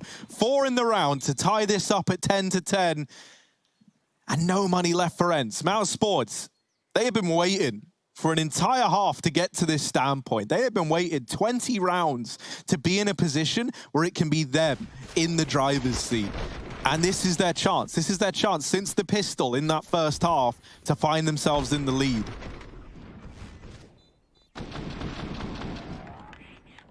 There certainly has been a series of T sides right across, especially the last couple of maps. Actually, I say that Nuke was 11-4 in the first half of Mouse as well. Ence go 10-5 up on their T-side of Train. And even though this was looking good for Ence at one point, Mousesports have crept back into position very quickly. The mid setup Molly's going to be an issue on long, but it's Sergey on short with a dink after 1. Chris gets out with low health, and they're going to double back to B. Ence are already pre-rotating A. They decide against it as footsteps are no longer heard. Rops has to really sell this fake. He's been spotted in apps. It's kept 3 here for Ence for the time being, but how much longer can he keep them in the wrong place? No kills offered up. No one even looking at his position. Aerial has his back turned. Alu looking for the cover, but Rob sneaks out and then goes right back in. Now the B play with only Yampi on a USP. This round is looking lost if they just commit. Ooh. Well, not the prettiest of flashes. So much damage, so many dinks in this round, but no kills for Ence. Only Carrigan dead.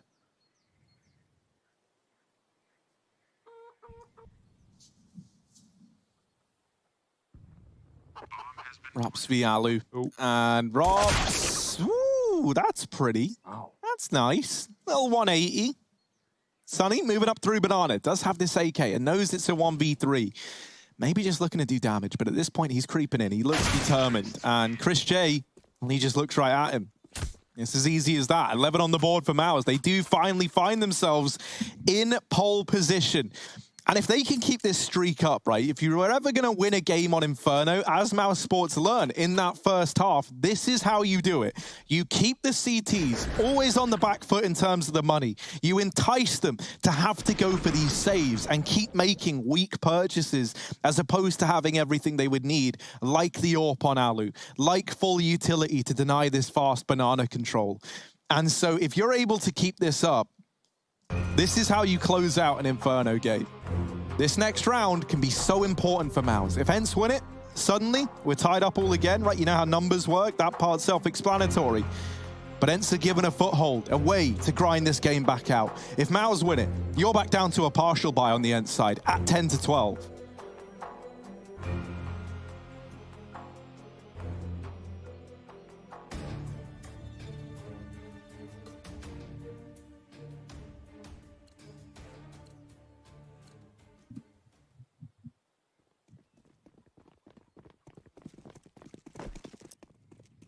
Triple B for Ence, right? They got the util. They can lob that right down Banana. Mousesports are conceding it, though. And this is a great time to go for an elevated A play, right? When you read into the fact that Ence are going to triple B early and you take fast control, they're going to push Banana and Carrigan mows them down. That's a massive couple of kills, and it's thrown a spanner in the works for Ence. It's made Alu commit to staying on B. He was trying to run back. And even though Carrigan's not going to go into the site, he's just going to hang around in Banana. Mousesports can just bleed this one out if they want. 5 on 3, chill out, relax, and make Ence sweat. Carrigan needs to check this corner. He does too late. Alu gets away with a kill, looking for more. No one there. Now Ence ready for what could be an A play right here, right now. Rops has missed the timing on Sergey's re-aggression. And Aerial's stuck back in the library. Moto smoked down. Aerial should probably go through it if he wants to actually hold on to this round, but it's too little too late. They're already in the site. Rops has done damage, and Aerial does come through, getting rid of one, but that's it. As Ence overwhelmed inside of the A site. Alu late back off of that B pick, and too late to do anything.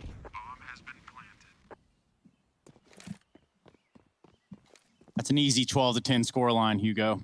Easy. Meanwhile, back and forth, tournament life on the line, season life on the line.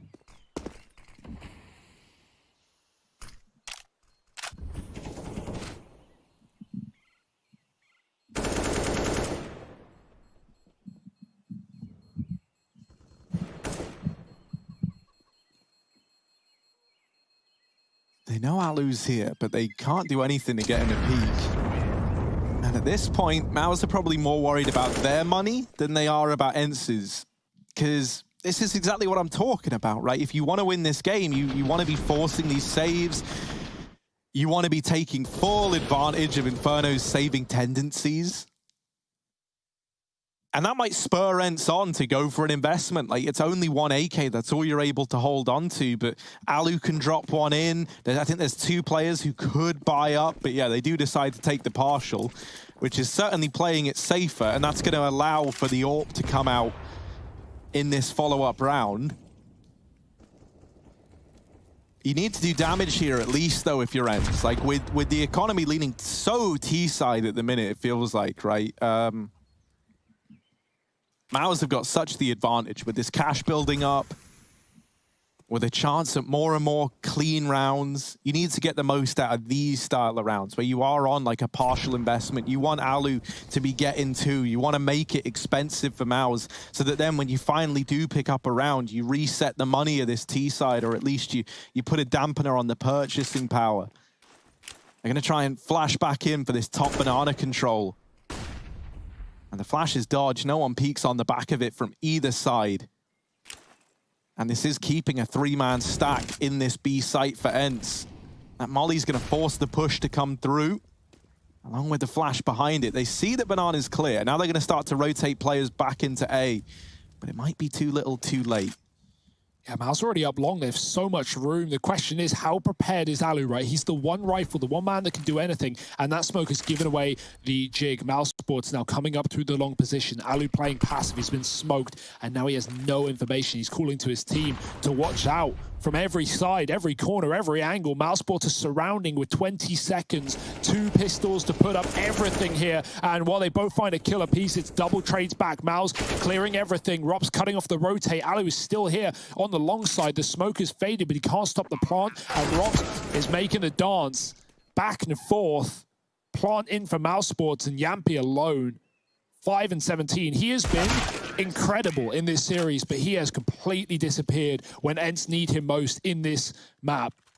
It wasn't really a worry on T side, right? Ence found 9 rounds off of a really good first half. Yampy had 4 kills at the end of the half, but he has had 1 in this second half as Mousesports get closer and closer to that finish line.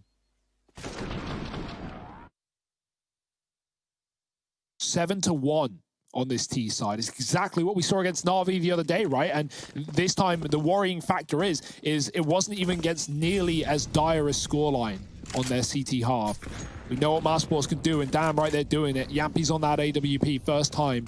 Alu, open ult, he takes a shot, misses it. Bait peek for Mousesports. Now they know about one of these weapons, but Yampy's still an unknown quantity up towards B.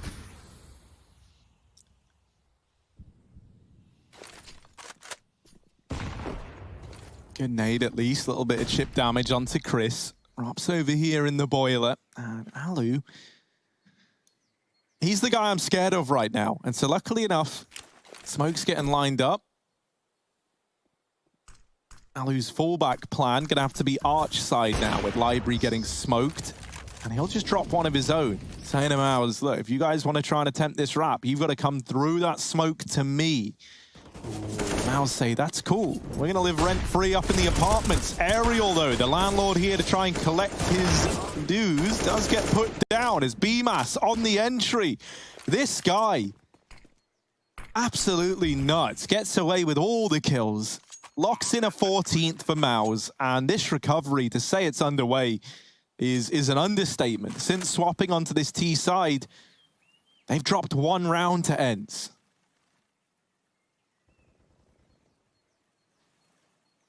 And this is finally like another real big cash injection for Mousesports. And for Ence, up against 14, saving 2, loss bonus maxing out. That's going to probably lean you into a force buy, right? With these 2 players able to drop guns over, Ariel able to buy one of his own. You would get a full buy bought in. But that's like the trap of Inferno, right? Because you think about the amount of utility that's going to be behind it, and it's just not there. Mousesports are just so ready for everything that's going on. They're so prepared for Ence's CT side. You can see they bait peek Alu with the AWP off twice, right? Not just in the ult mid peek, but even Frozen doing it again on the long corner. Obviously, that's a risky move because not only can you get wallbanged, but if your hands get shot, you can get killed from that. And if Alu's playing a little more aggressive or a closer angle than you expected, then he can see more than you think. There's so many ways that can go wrong, especially against such a fast CT AWP. But Mousesports doing a great job of shutting him down. Talking of which, Yampy, who, as we've said, is already having a bad game, has just been double naded up Banana, down to 15 on a solo B play. On the 1 round, Mousesports going back to B. Ence have already realized as well. They've taken ult, they've taken apartments. They're going, guys, there's no one here, and no one's even on long sides. Those rotations take even more time. Yampy, usually the man you look up to do the damage here, but he has been damaged already, and he's calling for reinforcements. Mousesports walking through the smoke. BMAS once again with the entries. First half, it was Robs doing everything he could to try and get this over the line. And now, in the second half of play, it's BMAS doing the damage to try and get them over the finish line. They do lose Robs. We're into a 3-on-4. Ence, this is their chance to deny that map and series point to Mousesports. Chris J close at the Banana, in with 1. Ariel falling. Sergey, they know that he's here as well, and that flash has left him blind, high and dry, all alone.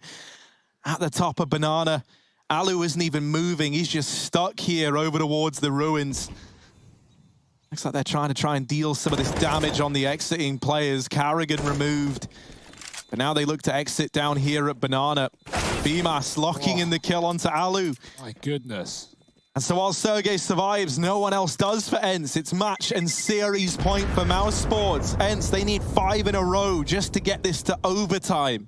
to try and keep their dreams of a playoff run at the Pro League alive. Just such great resilience for such a young and inexperienced player in BMAS, right? Like, obviously, he starts the series great on Nuke, 19-6. He drops off on Train, having trouble getting out of T-Con on that T-side in any rounds as the Orbs lit him up. He ended 7-17, bottom of the server, and now he's back up on top where he belongs here for Mousesports. It's the inverse story for Yampy.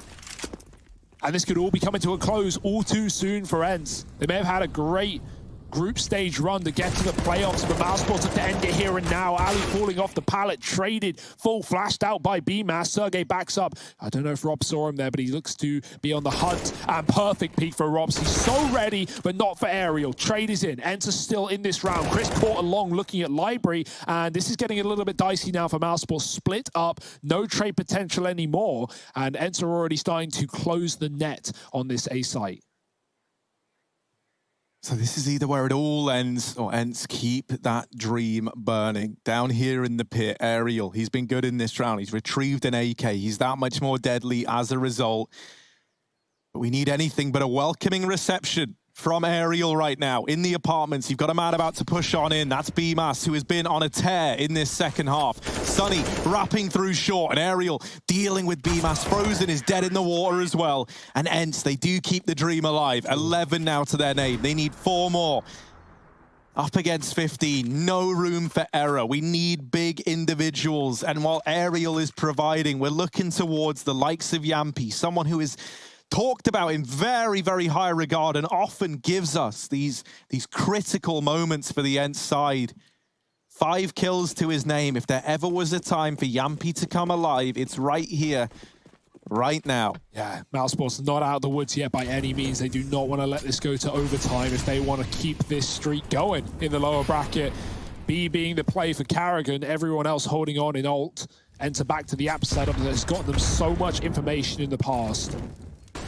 Sunny close to Banana as well. Could even go through the smoke. They're triple rotating B. Ence reading into this one, but not correct. They will at least get the kill. Rob's going through the apartments. His barrel given up. Aerial's ready for the fight, and he is the man you look to for Ence right now. Putting up a kill. Sunny can find BMAS, who can't escape with the bomb. He throws it into middle. Still retrievable for Mouse, but everyone's so much deeper than that package. They're playing for kills right now. Aerial just catching the timing. This is weird as well, because Sergey is deep within mid, and that's going to cause a number of problems as they're getting these kills in A. That's all well and good, but they don't have the bomb. And so now someone has to go back, and they send Frozen back along with Chris J. Surely not ready for Sergey, and he's not. It's left to Chris in a 1v4. He's not looking at ult mid, and so Sergey just deals with him. 12 on the board for Ence. And now, for a Carrigan-led team in Mousesports, this cannot be another one of those haunting Inferno memories. Oh no, Harry.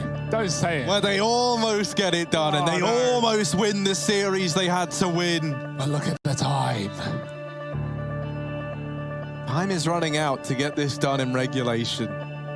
Tac pause called on him for the Mousesports side. Pressure being liberally applied by Ence right now, who are fighting tooth and nail to stay in these playoffs, keep this series going. And after such a great season as well, right?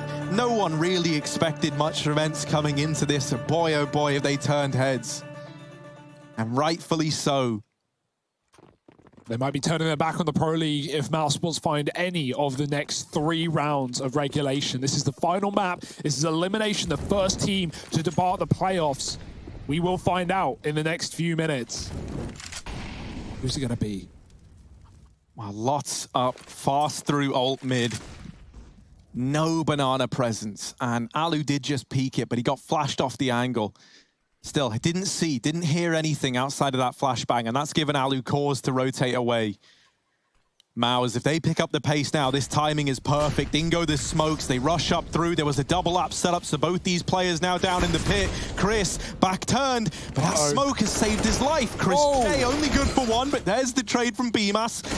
And Sergey, down in the pit, trying to put up a hold. Rops gets rid of him. It's left to Sunny and Yampy, the 2 B-site players. Carrigan already gone deep. And Mouse, they might have snatched this one, and from the jaws of overtime, Yampy left up in the clutch, 1v3, been so quiet all map long, and he's not able to see this one over the line. It's Mousesports carrying on through the lower bracket. Ence, a damn good try throughout the entire group stage and throughout the playoffs, but they just fall short on Inferno. That's the end of this series, but stick with us. We're going to be catching up with Mousesports after the break.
At the end of the day, the victor is here. It's Mousesports, and it gets a little bit hairy and a little bit scary over on the side of Inferno. We got all three maps out of the series, so I don't know what more you want. There's not much more that I can give you personally.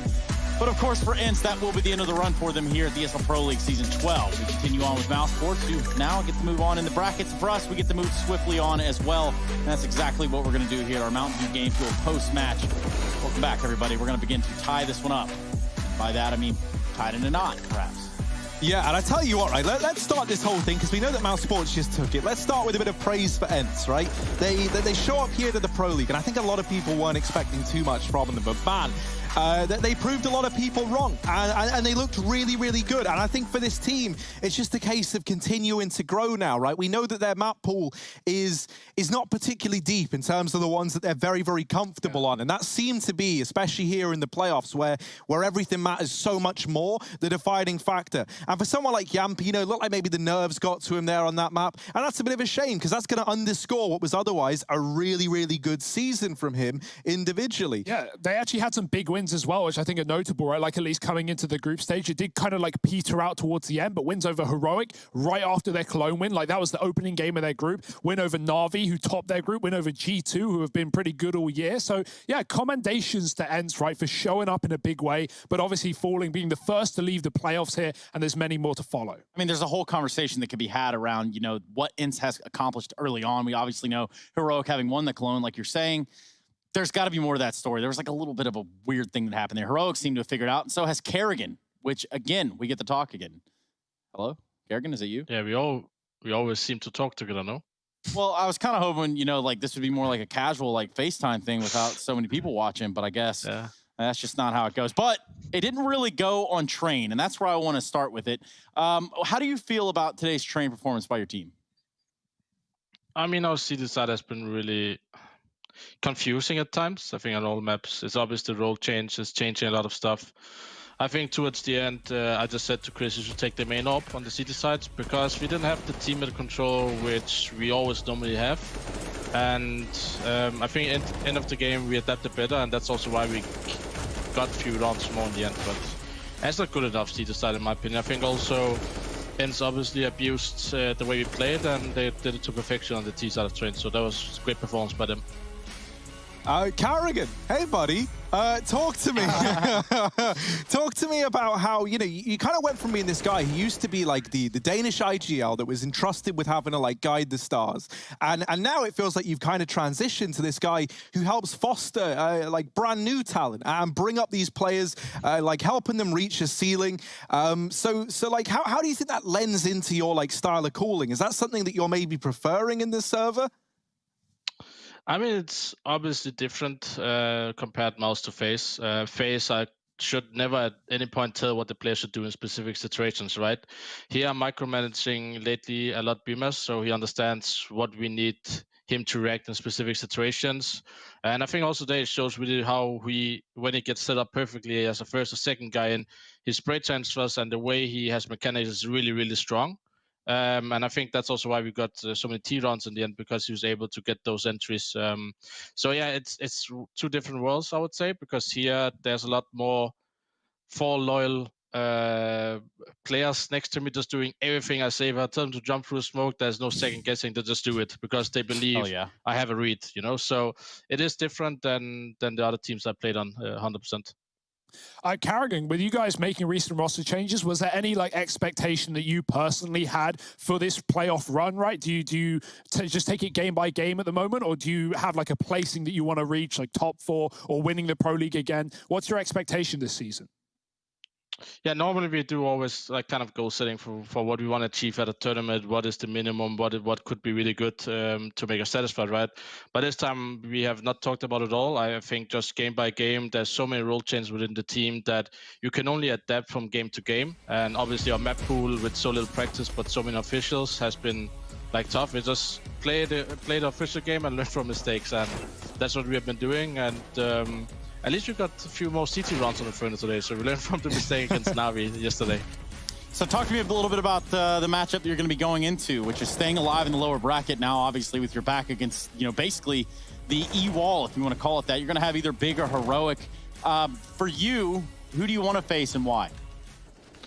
I think both teams are really good. Obviously, Heroic is the last few months been really, really good team. So it doesn't matter who we face. I think both are pretty good tactical team and in a good form. So doesn't matter who we meet. It's gonna be a tough game anyway. So I don't wish for anyone to meet us. So it's like it doesn't matter in my opinion. We can just take it game by game. And now we're gonna face one of the top 5 teams in the world. And it would be awesome if we could beat them, like we did beat Complexity and Vitality, right? Yeah, no, man, that sounds good. The last question I have for you is one of the things that we talk about up here on the desk sometimes is the idea of like Rops as like a mentor, right? As someone who has kind of gone through a similar path to like your B-Masses and your Frozens. Does he adopt that kind of like role within the team at all? Is he ever there to like lend helping hands to these newer faces in the squad? Definitely Rob's role has changed, right? Because before I joined Mousesports, he was kind of the guy learning from the other guys, right? He came from nowhere and just had his way of playing the game, and he had to adapt to his teammates. Right now, he is transforming into a pretty good secondary caller in some way. He has some reads he wants to do. He sees some opening, and I didn't hear from him that much in the beginning of the lineup. So I think he's growing into a role where he also kind of teaches and helps everyone in the team, right? Every time you join a new team or something, you learn from all 4 different players. It's like, for example, I'm learning from Bumas the way he spray transfers. I'm learning from Robs the way he clears all angles. So I think everybody learns from each other in the team, and obviously David and Bumas can learn more from Robs right now and see the way he plays, right? So they have different roles, but in the end, like you said, I think Robs is stepping up to his task very good. So what you're saying is you're the student and the teacher at the same time, Kerrigan. Yeah, like how can you else be a teacher? You have to learn something every day, right? Exactly. Like you can't be on top of everything. So I have really bad movement, so I'm trying to watch Rob's movement, and I can't even get to his level. So, you know, I have to learn something. Yeah, I mean, for us, we can keep an eye out on your movement, I guess, is something we'll do. I know Harry specifically keeps an eye out on your movements wherever they are, no matter where they are. So, he's always looking around Snapchat, so he's asking, "Oh, you're not home today or what?" So he's really following me a lot. Yeah, man. At least you always have time. Yeah. At least you always have time for your big fans, Kerrigan. If I disappear, he knows where I am. So that's always good, right? It's true. I'm glad we've got Harry and you that have figured that out. For you, Kerrigan, it's always a pleasure having you on the show. I guess, is there anything that you want to say outwardly to the Mousesports fans who are kind of like on the edge of their seat, maybe a little bit sweaty, a little bit monk-ass? Yeah, I think all our fans is always on the edge of the seat. I don't know. We have always so close games where we think we're going to win easy and then it's going to get close. So I want to say thank to all the fans for supporting us in these times where it looks very strange on paper what we're doing with the lineup. But eventually we'll get there, and I just hope to keep getting the support over the next few weeks. And thank you. Well, Kerrigan, I'm happy for you. Good on you and getting it done. Congratulations on staying alive in the Pro League. See ya.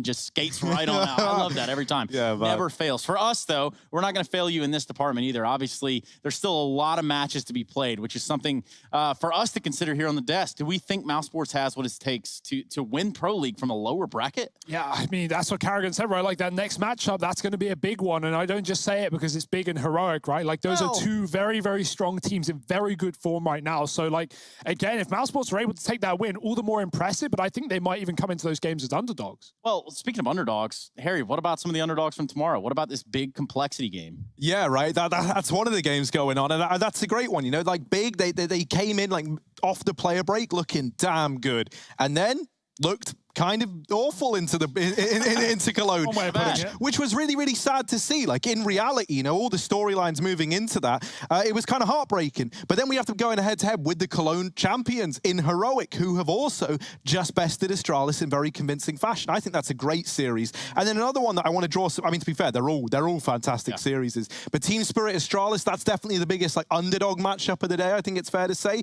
And I can't wait to see what kind of heat Team Spirit bring there. Rounding it out with that Na'Vi Cole game, that is a very cool matchup in my eyes. That is one that I cannot wait to see, and I think we even have the pleasure of casting it, so I'm very happy there. We absolutely do. We'll be here for the last 2 BO3s tomorrow out of the 3, so I guess like top 3 out of 2. That's not bad, guys. We've done pretty well there. That's not bad at all, and we will continue this conversation tomorrow with ESL Pro League Season 12 when we continue on as we find out who stays alive, who's going to stay home.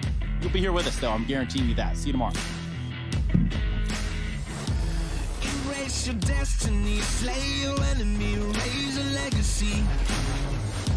No more apologies, trust your abilities, gather the energy. Pull yourself back together, been staying off track forever. Child of the nation, will seek redemption, time for salvation. Today is meant to be a day of victory, time for history. there's a tendency, fight the entropy, channel your rivalry.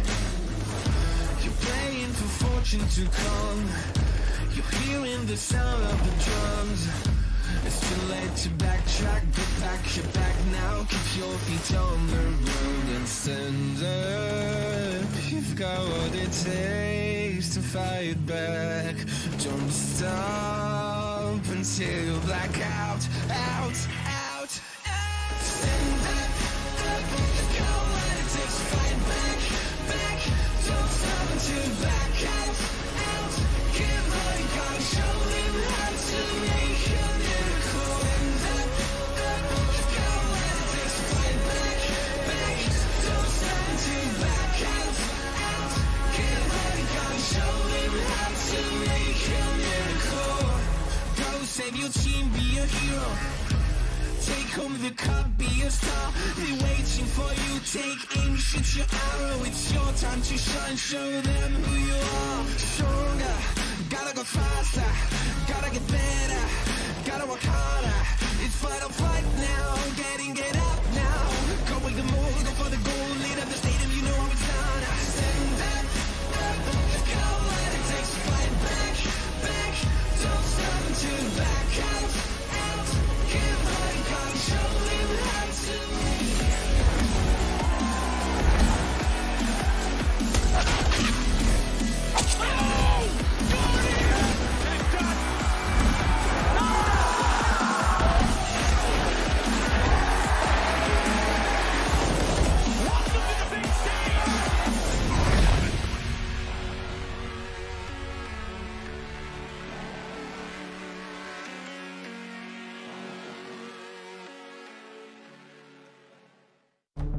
With the right CPU, you can turn any game from familiar to phenomenal. Unleash the potential in all your gaming with Intel 10th Gen processors. With its optimal balance of threads, cores, and frequency to deliver elite real-world performance, only Intel can bring Marvel's Avengers to life with in-game PC optimizations. Supercharge your Marvel's Avengers experience with Intel Core i5, i7, and i9 processors.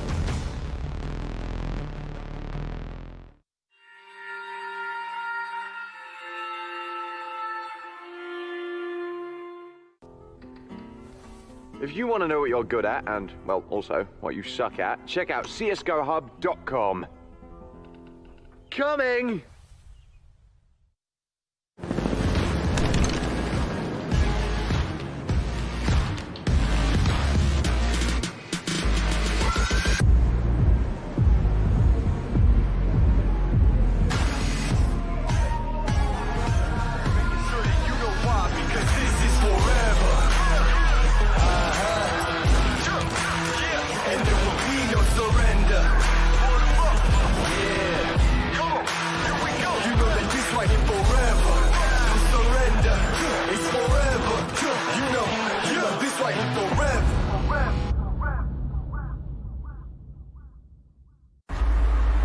The stage is set. From your home to the arena. We proudly support the living room champions like we do the champions of the world. Providing you with the best tools in your pursuit to be a star.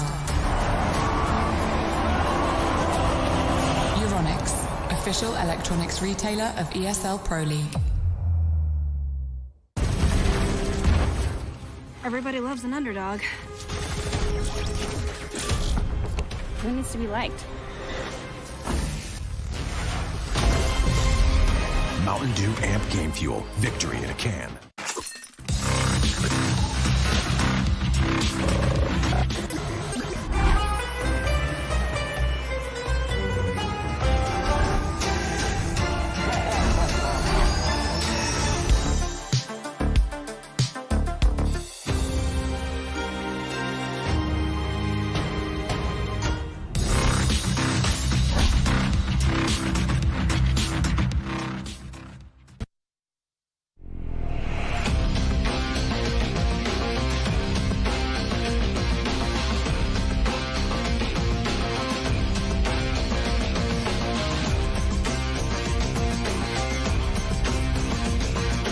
Your favorites will play soon. You hope for the win. Excited about the game. But something has changed. You start to doubt. Will they pull it off? Or will they drift away? You pull yourself together because you're sure they're revved up to win. You know they've prepared. They've picked the right course. And even when there's no chances, you believe they will win. GG Bet. Be excited.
You just gotta love yourself.